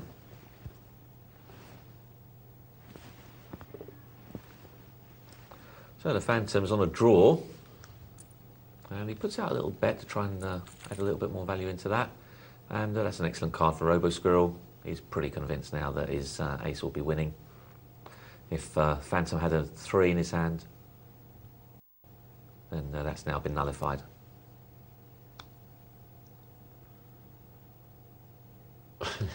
The Phantom's sitting there thinking, I've got to try and win it somehow. Yeah. Thing is, if you're going to make that, if you've got a busted draw and you're going to make that bluff on the end, you've got to be convincing. Has to be significant. That was a small. He thought for a long time, and then he made a small sitting in the other seat with ace high on the 2-pair board. You're going to call in a heartbeat, aren't you? Yeah, you might even do it with queen high. That's a tell I've been noticing more and more online, actually. The small bets. Small bets, and also, actually, both of them, small bets, and also that delay.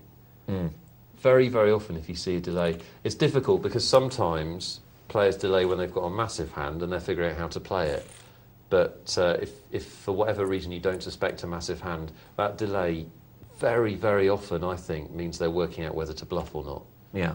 And that's true live as well. People tend to take longer over their bluffs because it's a active decision that you have to make. Whereas if you've got a good hand and you're betting it, that's easy. Yeah. If you've got a draw and you're calling, that's easy. You can do that very quickly.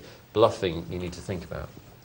Well, what are you doing there, Mr. Banin? Oh, a little steal. With a soissons nerve. Oh, we get quite tight, who really is tight. He folded an ace-jack in a small blind, so... Well, if any of you are new to tournament play, you can see immediately the value of aggression there. I mean, you're able to move somebody off ace-jack with a standard opening raise. Yeah, that is tight play. Bet you didn't know quite how brilliant that steal was until now. No, I didn't know.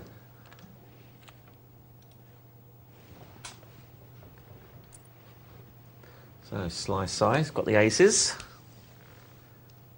Yeah, different ways to play that. He's chosen to raise. He could have trapped, potentially. Yeah, I quite like the play in early on. Oh, dear, dear. Well, oh, dear. That's unlucky because it actually looks like quite a good flop for aces. Heads up, the chances of the other guy having the trips card is pretty minimal, isn't it? It is, yeah. Well, the Phantom should definitely just be calling here. He's got no... Oh, wow. He's going to get double through anyway. Well, unless an ace arrives.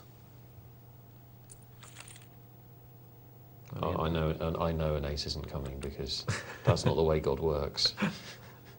He doesn't say, I know your aces are cracked and everything, but here's justice, I'll help you. He never does that. Yeah, unlucky for sly side. Yeah, very unlucky there. So Phantom goes from strength to strength. He's now got ace-king. Up against quite tight, who's got the 9s. What's he going to do with his pair of 9s?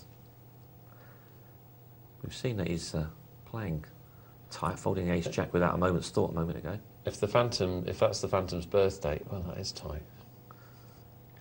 Yeah, that is a bit too tight, I think, isn't it?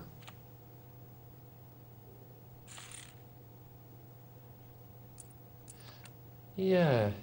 I didn't mind the ace-jack pass so much. Well, under the gun with ace-queen. I'll put in a standard raise, I think, about 120, 135, something like that, 140.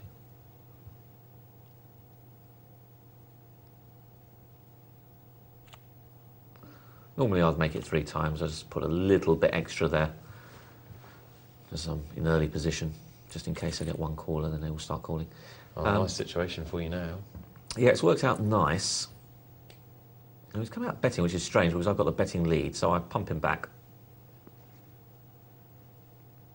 I think I'll make it 400 if my memory serves me right. I was just thinking of how much to raise here. I was never thinking of just calling. Now that was worrying a little bit because thought that maybe he's on some kind of club draw. So they slowed me down at this point. But I thought he's just called, and he called quickly as well. So I thought he was trying to put out a small bet, and maybe he's trying to trap me, so I don't get any more value out of this hand.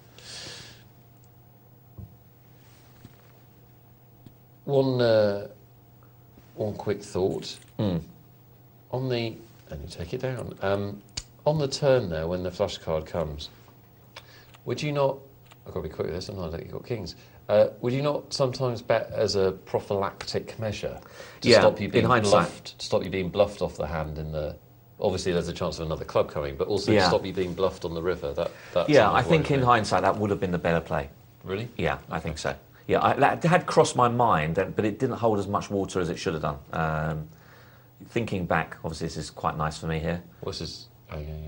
Now, I decide I'm just going to pump him back here. He's made a steal off me earlier, so it might think. So the reason that I go back over the top is for the simple reason that I think that he might think I'm getting fed up of him doing it. Yeah. So, well, he did make a steal earlier, so that was my thinking a little bit there, which is why I've gone a little bit on the heavy side. But of course, had it been aces, I probably would have made it a little bit smaller. But the fact that it's kings, it's always vulnerable to this loose ace that's there.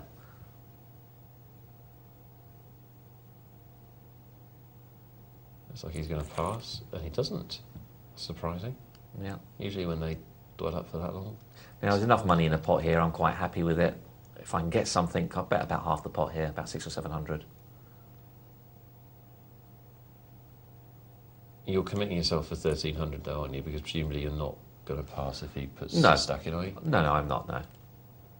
I also don't mind here because it's a pretty good flop for me, so I'm not really minding that much now what he decides to do. So, but he does decide to fold in the end. Your chip leader. There we go. So it takes me to the dizzy heights of chip leader. And a lot of money in the context of the tournament because blinds at 20 and 40. Yeah, nearly 100 times a big blind. It's pretty good, although I think it's about to go up shortly. So I've got a nice hand here on a small blind, and so I don't like always raising with these hands just to win the small blind, just to win the big blind. So I try and see if I can work something. And plus, I don't want to pump it and then him go back over the top of me, and then I have to throw away my king 10. So because he thinks I'm making some kind of steal, but I make a pot-sized bet, and Robo just folds a bottom pair, which is understandable with that kind of board. Pretty nasty looking.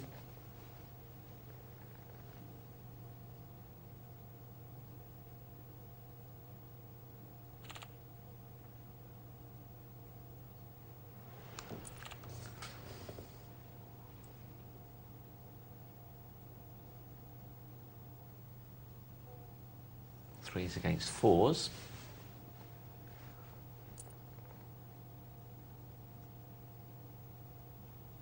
Phantom makes a bet here, and I quite like this play, in fact, with the fours.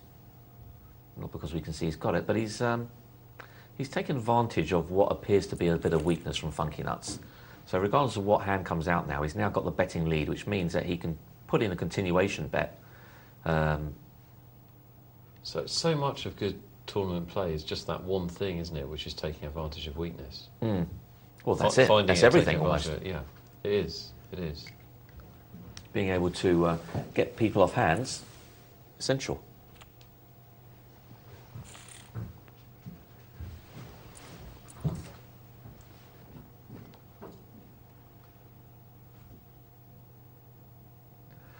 So, 3-7. I think I'll probably just fold this. I've been fairly active recently, so I don't want to chance my arm with 3-7 as far as I can remember. I think I'll pretty much fold that, yeah.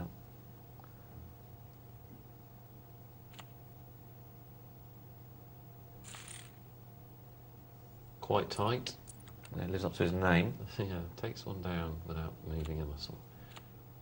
Oh, Funky Nuts has got a nice hand here.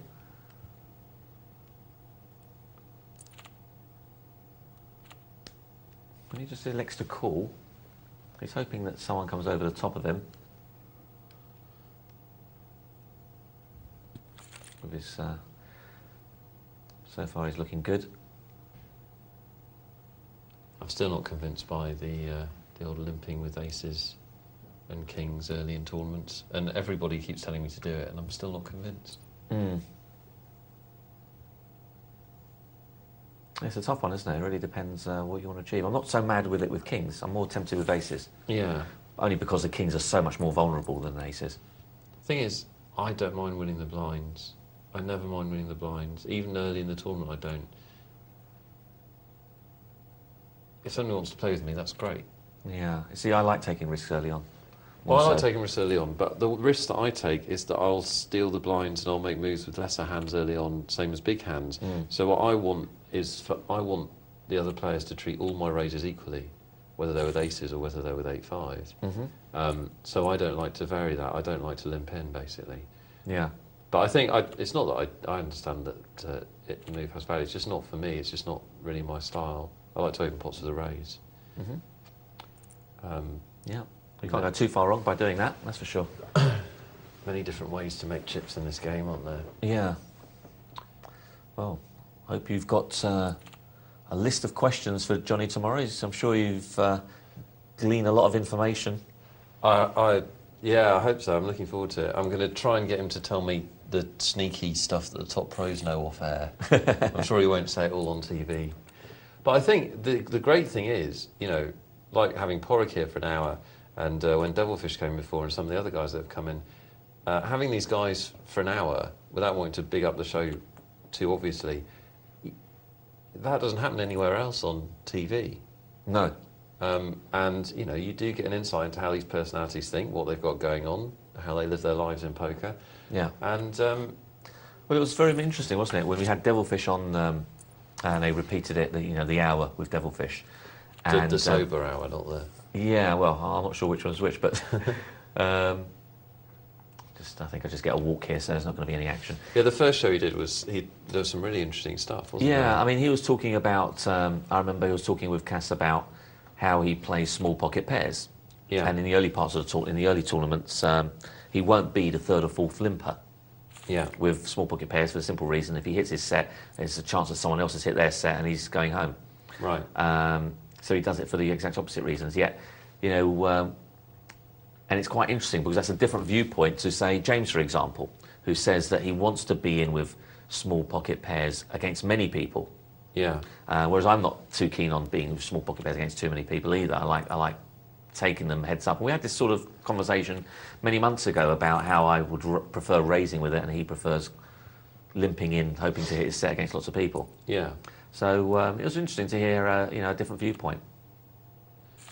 Well, I've often said it. One of the many fantastic things about poker is that there isn't one winning strategy. No. There are a number of different strategies, and you know, if you look at the players that are successful in the game, they don't all play the same way. But it's about knowing how you play and understanding the strengths and weaknesses of it, and being able to adjust when people adjust to how you play. I think a lot of these questions, like that one you've just asked, I don't think there are right and wrong. Yeah. Now, this is an interesting one, Mark. Why have you joined? Well, in this I'm on the pod? button. So Only purely position, position, nothing to do with the hand, and I've got two limpers already. See, I make that play.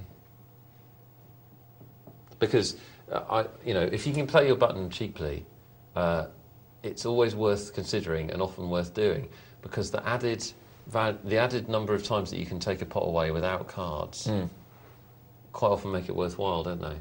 Yeah, I mean, I half considered doing something here, but because Sly is a bit of a mover and a shaker, so, but I decided not to in the end. I just folded. And Sly takes it down with top pair, top two pair in fact. 8s and 4s. Don't think Dead Man gives him anything, does he? No.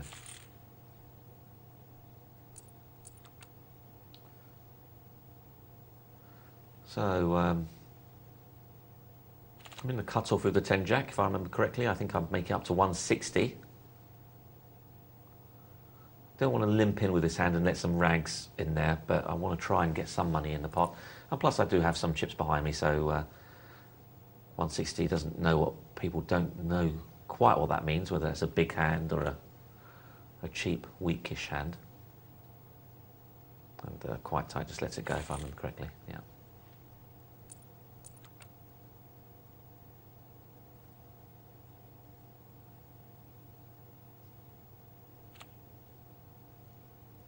think I'll do the same here again, if I remember correctly, with the ace-6. Just trying to think. No, I did fold it this time.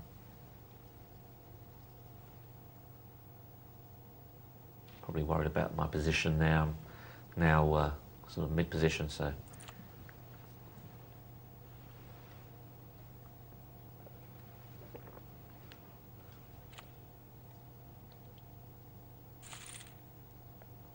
So Phantom takes it down with the same hand as me, but he's in a much better position. He had the button, and a lot more powerful from there.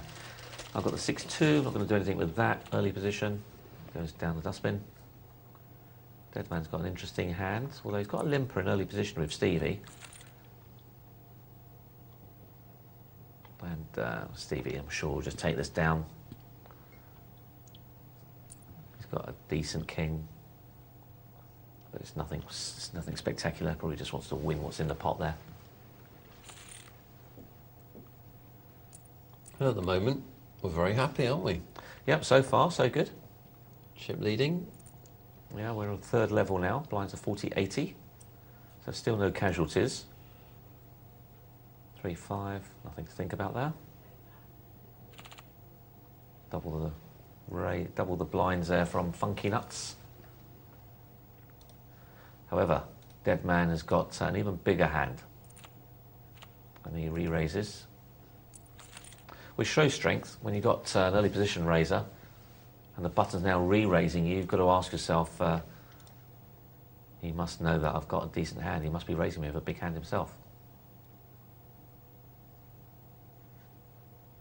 Could be the sort of hand you'd want to do this with ace-king, I guess. Find out whether Funky Nuts has got aces. Or kings, for that matter. You don't mind it so much if he's got queens, because at least you've got two overcards, but last thing you want to do is just flat call with something like ace-king on the button, and the guy has got aces, and you hit king high, and you're about to go out of the tournament. So I'm always in favour of losing a little bit pre-flop and losing a hell of a lot post-flop. A7. I had this hand about 4 or 5 times, A7. Did you? Yeah, it kept coming up. Did it look better each time? Or no, it looked worse each time, actually. Each time. Didn't improve. Queens for quite tight.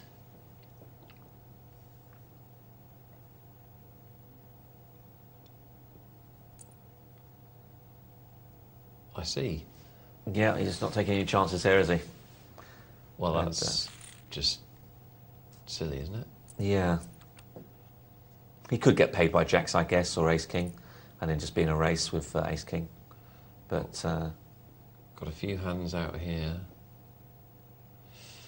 Yeah, Robo Squirrels opened the pot. 9s and 10s got a decision. The 9s have decided to fold. Yeah, well, quite tight. Very tight, isn't he? Quite isn't quite the right word. Very would be better. Very tight. Deadman with the 10s and facing a raise under the gun. Well, it's that or pass, I guess. What would you do? Could he have flat called, do you think? Well, it's a quarter of his stack. The problem I have with the flat call there is that. And Robo's called, so now we're 50-50 and Deadman is ahead. Ace or a king needed for Robo. Doesn't come, and now he's in a lot of trouble. 240 chips left. The problem I have with the flat call is, if your man up front makes a continuation bet, which he will do most of the time, you know, whatever his hand, you are almost certainly going to be looking at 1 and possibly 2 overcards. If the flop comes little, you know, you could be in a good spot. Although I've gone out of tournaments a couple of times in the last few months with 10s on a small flop because somebody else has got a bigger pair. Yeah. The problem is, if it's a small flop, they could also have the set. Yeah.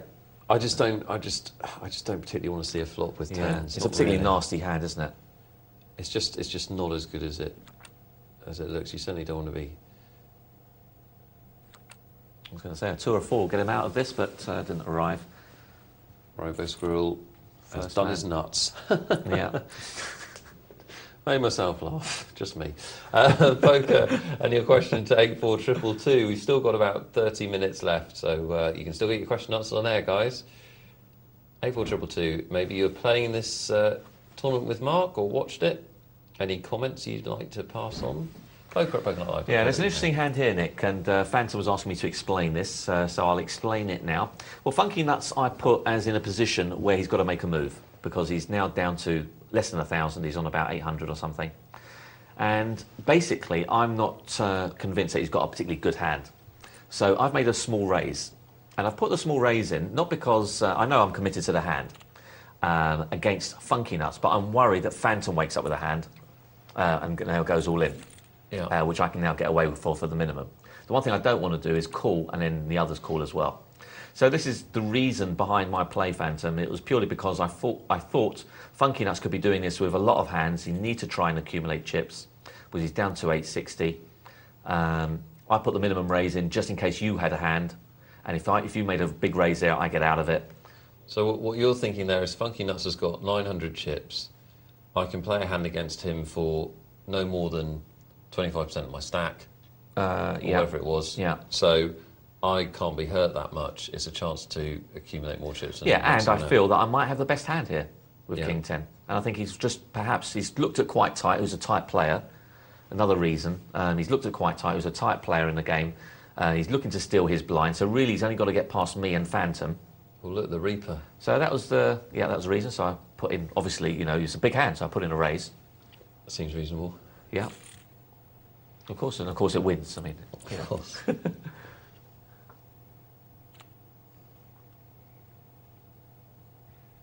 Let's have a look at some statistical data to back up the findings of the committee, or something. Just to see what happens here. I can't remember if I put a raise in here, did I? 9-10. Yeah, I did. You flat called. I flat called, in fact, yeah.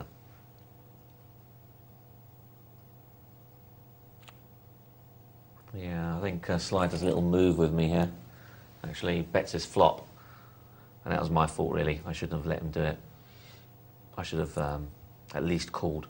Well, I wasn't convinced that he had it, but he's. I just thought he's bet 160 out of his 1,000 odd. It almost looks like he wants me to go over the top. So I thought I'd just let it go on this occasion. Then he flashes the 9-4. I like his play there, because he's done it on the basis that there's an ace on the flop. If you were going to play an ace hand there, you'd probably raise. It's a nice. He's playing the board there. Yeah. Pre-flop folds. We've got two very tight players. Stevie 72 in seat 6 there, and quite tight, living up to his name in seat 3. What am I doing at the bottom? He's just gone all in. Mark Banin, loosey goosey. I didn't feel I was playing that many hands. So well. Quite tight's all in.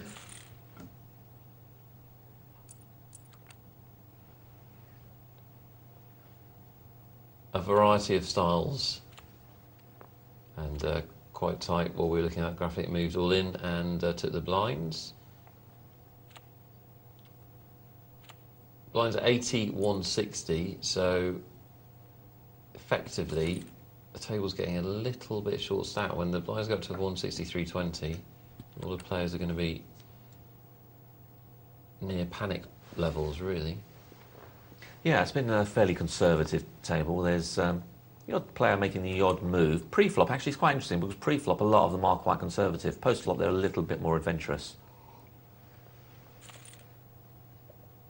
Not totally, but a little bit more.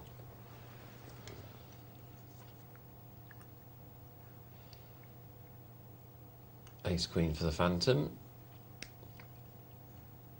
Yeah, Phantom actually becomes a bit of a nemesis for me in this this game. Oh, really? Yeah, I mean, I can see now he's doing it with a decent hand, but he does end up re-raising me a couple of times. And one of them I felt I should have called, because I was convinced I was ahead. We'll see find out now. Yeah, I'm still pretty convinced that I was ahead, even though it was a... Do you have quads? Sorry? Do you have quads?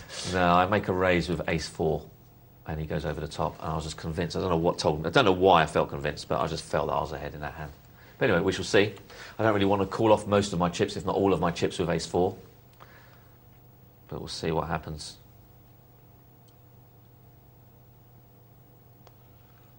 I contemplate it for a moment. Calling with ace 7, there it is again. But there you go. And a simple reason I let that one go is that Funky Nuts on a couple of occasions has folded his small blind to me. So I'm taking that into consideration. He's folded his small blind to me.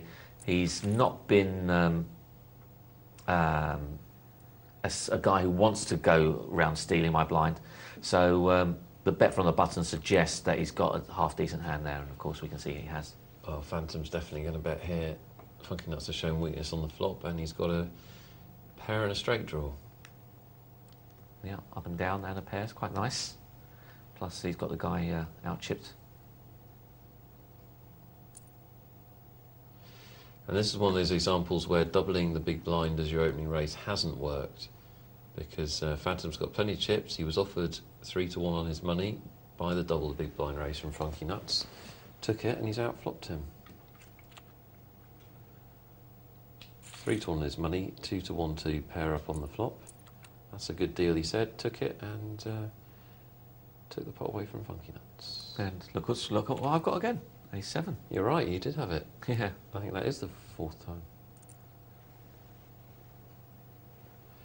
Well, Stevie72 has only played about 2 hands this tournament.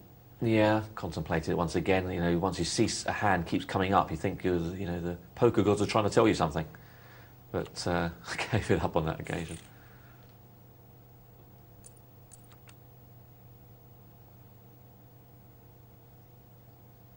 So this is my first steal attempt with a 10-9, and I think Phantom goes over the top of me, wisely so. So good bet here from Phantom, I feel. I think I make it about 400 or 320. 320, in fact, I think I made it.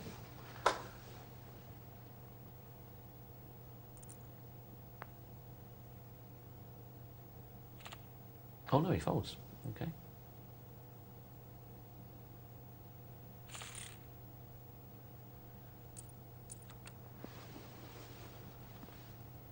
So, stole a blind with 9-10. Very nice. Yeah, any stolen blinds are cause for celebration, because that's... Yeah, they're starting to get a little bit meaty, aren't they? Free money and becoming significant, yeah.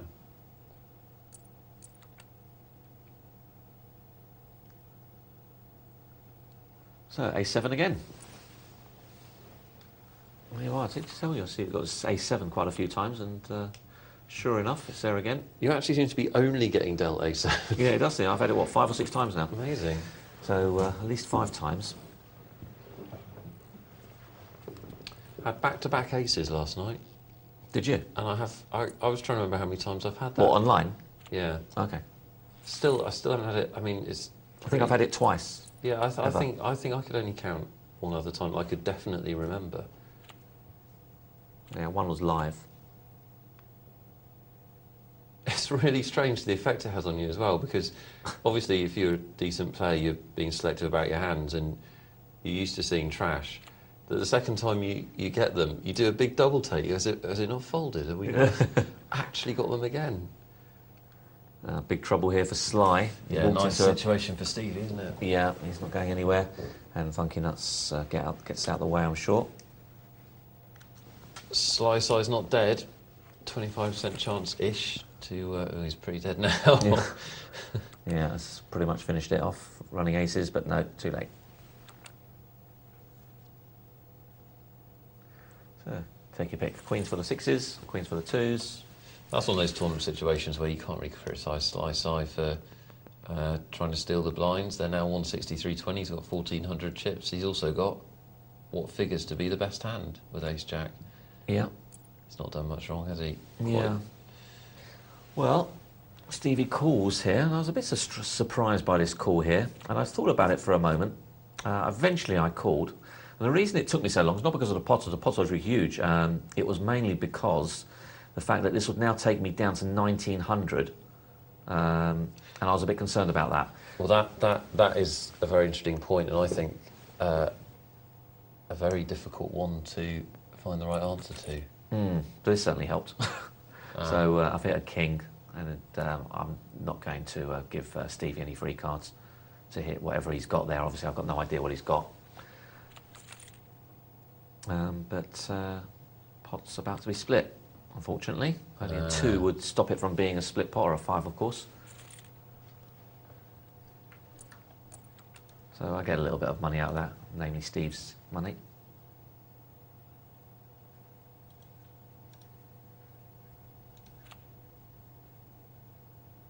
Yeah.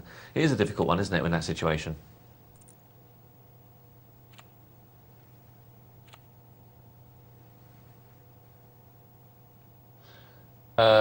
It is difficult because you're on the pot odds. I mean, what did you have there? Sort of About 5 to 1, 1. 5.5 to 1 with a small blind on your money. Yeah. You can call with any two cards, but you get into these situations. I think I would have probably called.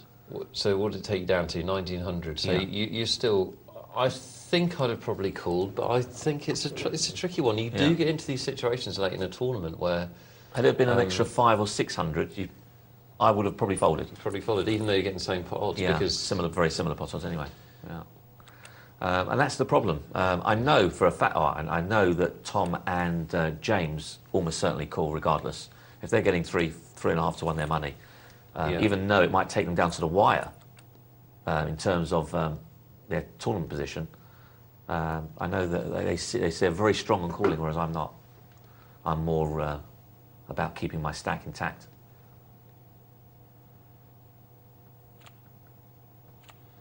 Well, what you're saying, if you the question is, if you pass there, what you're saying is that you'll find a better spot to invest those chips, or that those chips will have a better use later on. That's the judgment you've got to try and make, haven't you? Not so much that. It also means that I'll put a little bet out here with a Queen 10. Obviously, I'm just trying to win the blinds.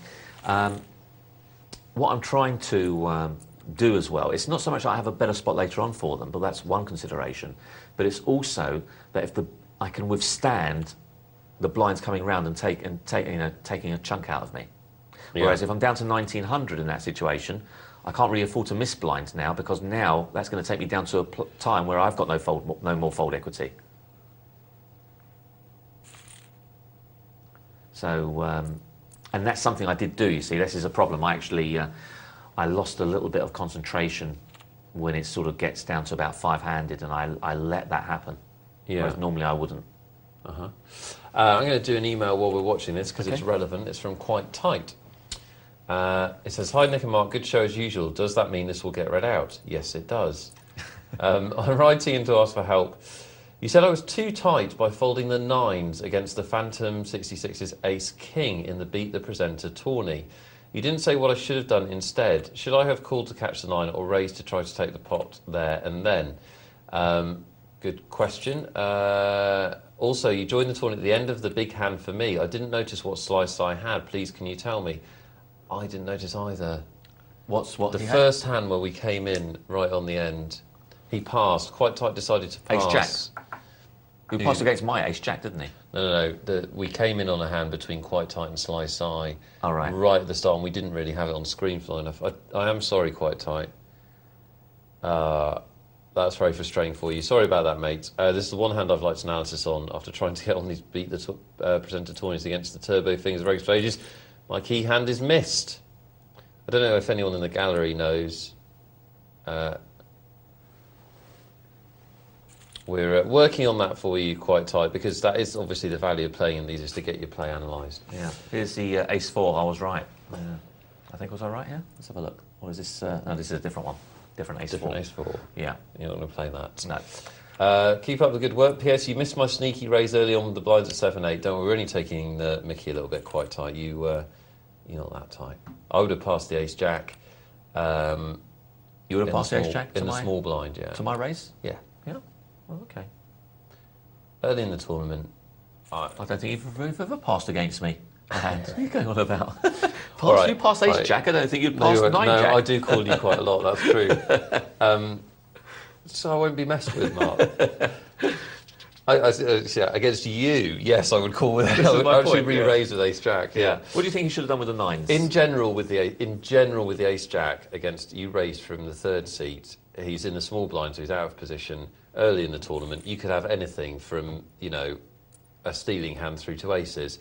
I'm interested in getting involved with Ace-Jack then and there. With the 9s, I think actually Quite Tight. It's, I know Mark's style, you would sometimes call there, wouldn't you? Nines, I'd probably call because it wasn't affecting me greatly in terms of chips. So, yeah, he does call me here. And, he does call you. Yes, I was a bit lucky there, the fact that that situation occurred. That was really more luck than skillful play or anything. I didn't do anything particularly clever there. No, just one of those good situations. Yeah. Lots of chips. Four-handed now. Yeah, sorry, you would call with nines because... Because it wasn't costing him a lot of chips. He could easily, at that time, he could easily afford it. And I don't think, OK, we can see the guy's got... this is one of the folds that I make here. I raise minimum. Or did I call? I'm just trying to think. I think I raised. So I'll make it a bit more than minimum. No, that's the minimum. We've gone up. Gone up. Yeah, 640, yeah. And, well, I was outgunned there. Yeah, strong play by the Phantom, but he figures there's a decent chance you'll put it down. If you don't put it down, there's a decent chance he's in a 50-50 shot. So yeah. It's not a bad situation for him. Yeah, I thought about it, but I wasn't convinced that... this is the reason I don't want to call with twos, for the simple reason that at best I'm 50-50, or I could be so far behind, and in this case I was quite way behind. So not good situation for me, so I fold there. So we were just talking about the... nines. Nines, yeah, so I'd call because I can afford it, I can see a flop, and then make my decision based on the flop.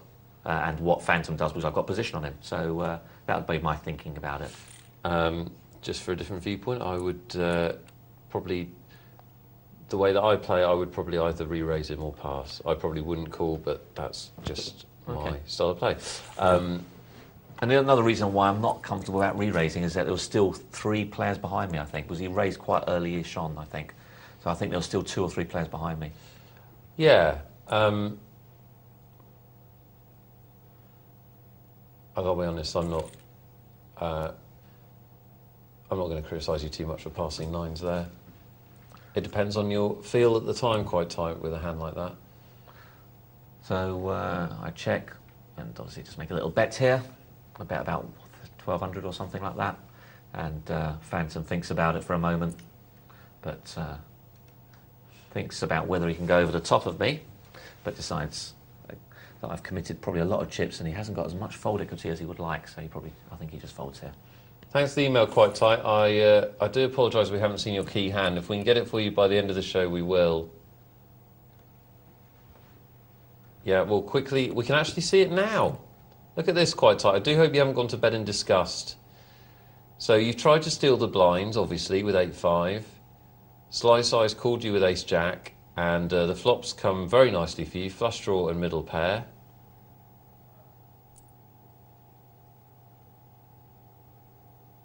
You should be betting here. And just on this is the Ace-4. Oh, so I was wrong. You bet you've been called, and now you check. Slice Eye bets. He's bet 240. You've check raised. Creative. And he's come back over the top. He's got a straight draw and a flush draw. I don't think he's done a lot wrong. Really, I think I quite like the check raise. It shows strength. And also, there's a scary, it's a scary board for anyone who hasn't got his hand, basically. Yes. Any other hand that he's holding, he probably isn't going to be too comfortable. What do you think? Yeah, it's quite creative. He's getting quite busy by doing it, but it's not a bad play, is it? And it will, like you say, it will work. And a lot of times in that situation. Yeah, I mean, even if you've got the guy's got Queen 8, can he call with Queen 8 in that situation with a 1-card straight on the board? I think no, no, he can't. Yeah. I think what I'd do actually quite tight is I'd rewind all the way to pre-flop and ask you why you're trying to steal out of middle position with the blinds at 20-40.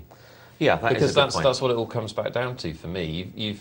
You haven't done much wrong post-flop, but if you hadn't entered the pot in the first place, you wouldn't have lost the 500-600 chips. Yeah, that is a good point.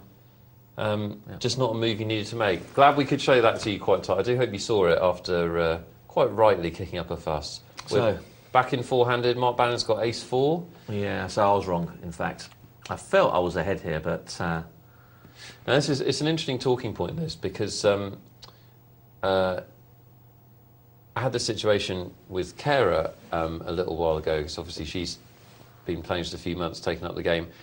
She felt that people were targeting her and re-raising her, and I said, most of the time that's happening, they've just got hands. You're just running into people with hands.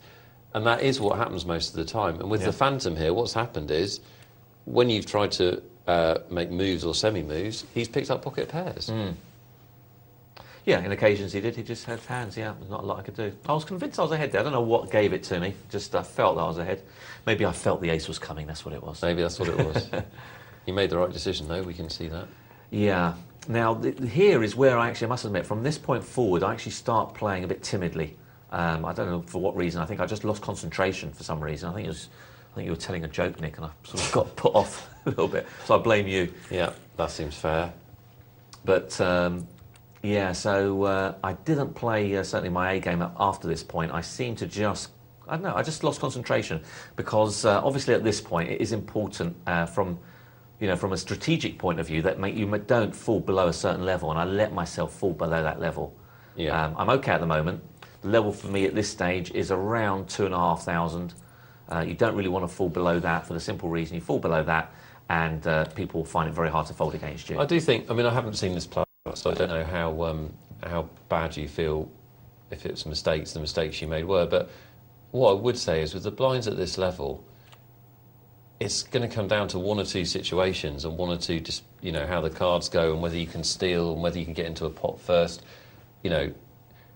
It's not always, what I'm saying is it's not always under your control, this kind of situation. It can just go bad for you, can't it? Yeah, but I did feel that I lost focus as well. Yeah, well, that's okay. Well, that's. I did feel that I let myself get down to a situation. That's the reason. So it's not my fault. No, it isn't. You're right. I didn't realise that the blinds hit at that point, and that was my fault. I should have watched actually the fact that the blinds were going to hit 1280. That's the learning point, isn't it? Then. Yeah. So that was partly my fault, but not entirely. In as much that had I seen the blinds coming round to me, I expected the blinds to be 320, 640, which I can afford. Because at the time I had 3,300, but what I can't afford is 1,280, and that was the killer. So this is where I'm in trouble. So this is why it's important to keep focused, because had I been watching the blinds ticking away and seeing that they were about to go up, I might have made my move a couple of hands earlier. Yeah. So that's really what I should have done. Now I'm in trouble. I've got no fold equity anymore. I can't make anyone fold a hand. I know that Phantom almost certainly has to call me, and just as well I didn't go in there because he had me dominated anyway. Yeah, I decide now to make a move with the Queen 9. I know I've got no fold equity, so...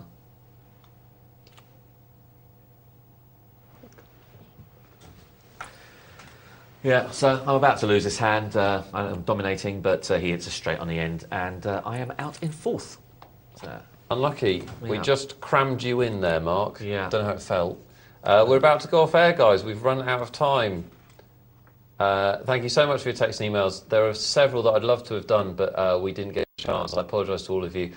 You will all be back tomorrow night at 10 o'clock tomorrow night. Make a date with Poker Night Live. The great Johnny Chan will be sitting in the studio. All the presenters that aren't scheduled to work will be just offset watching.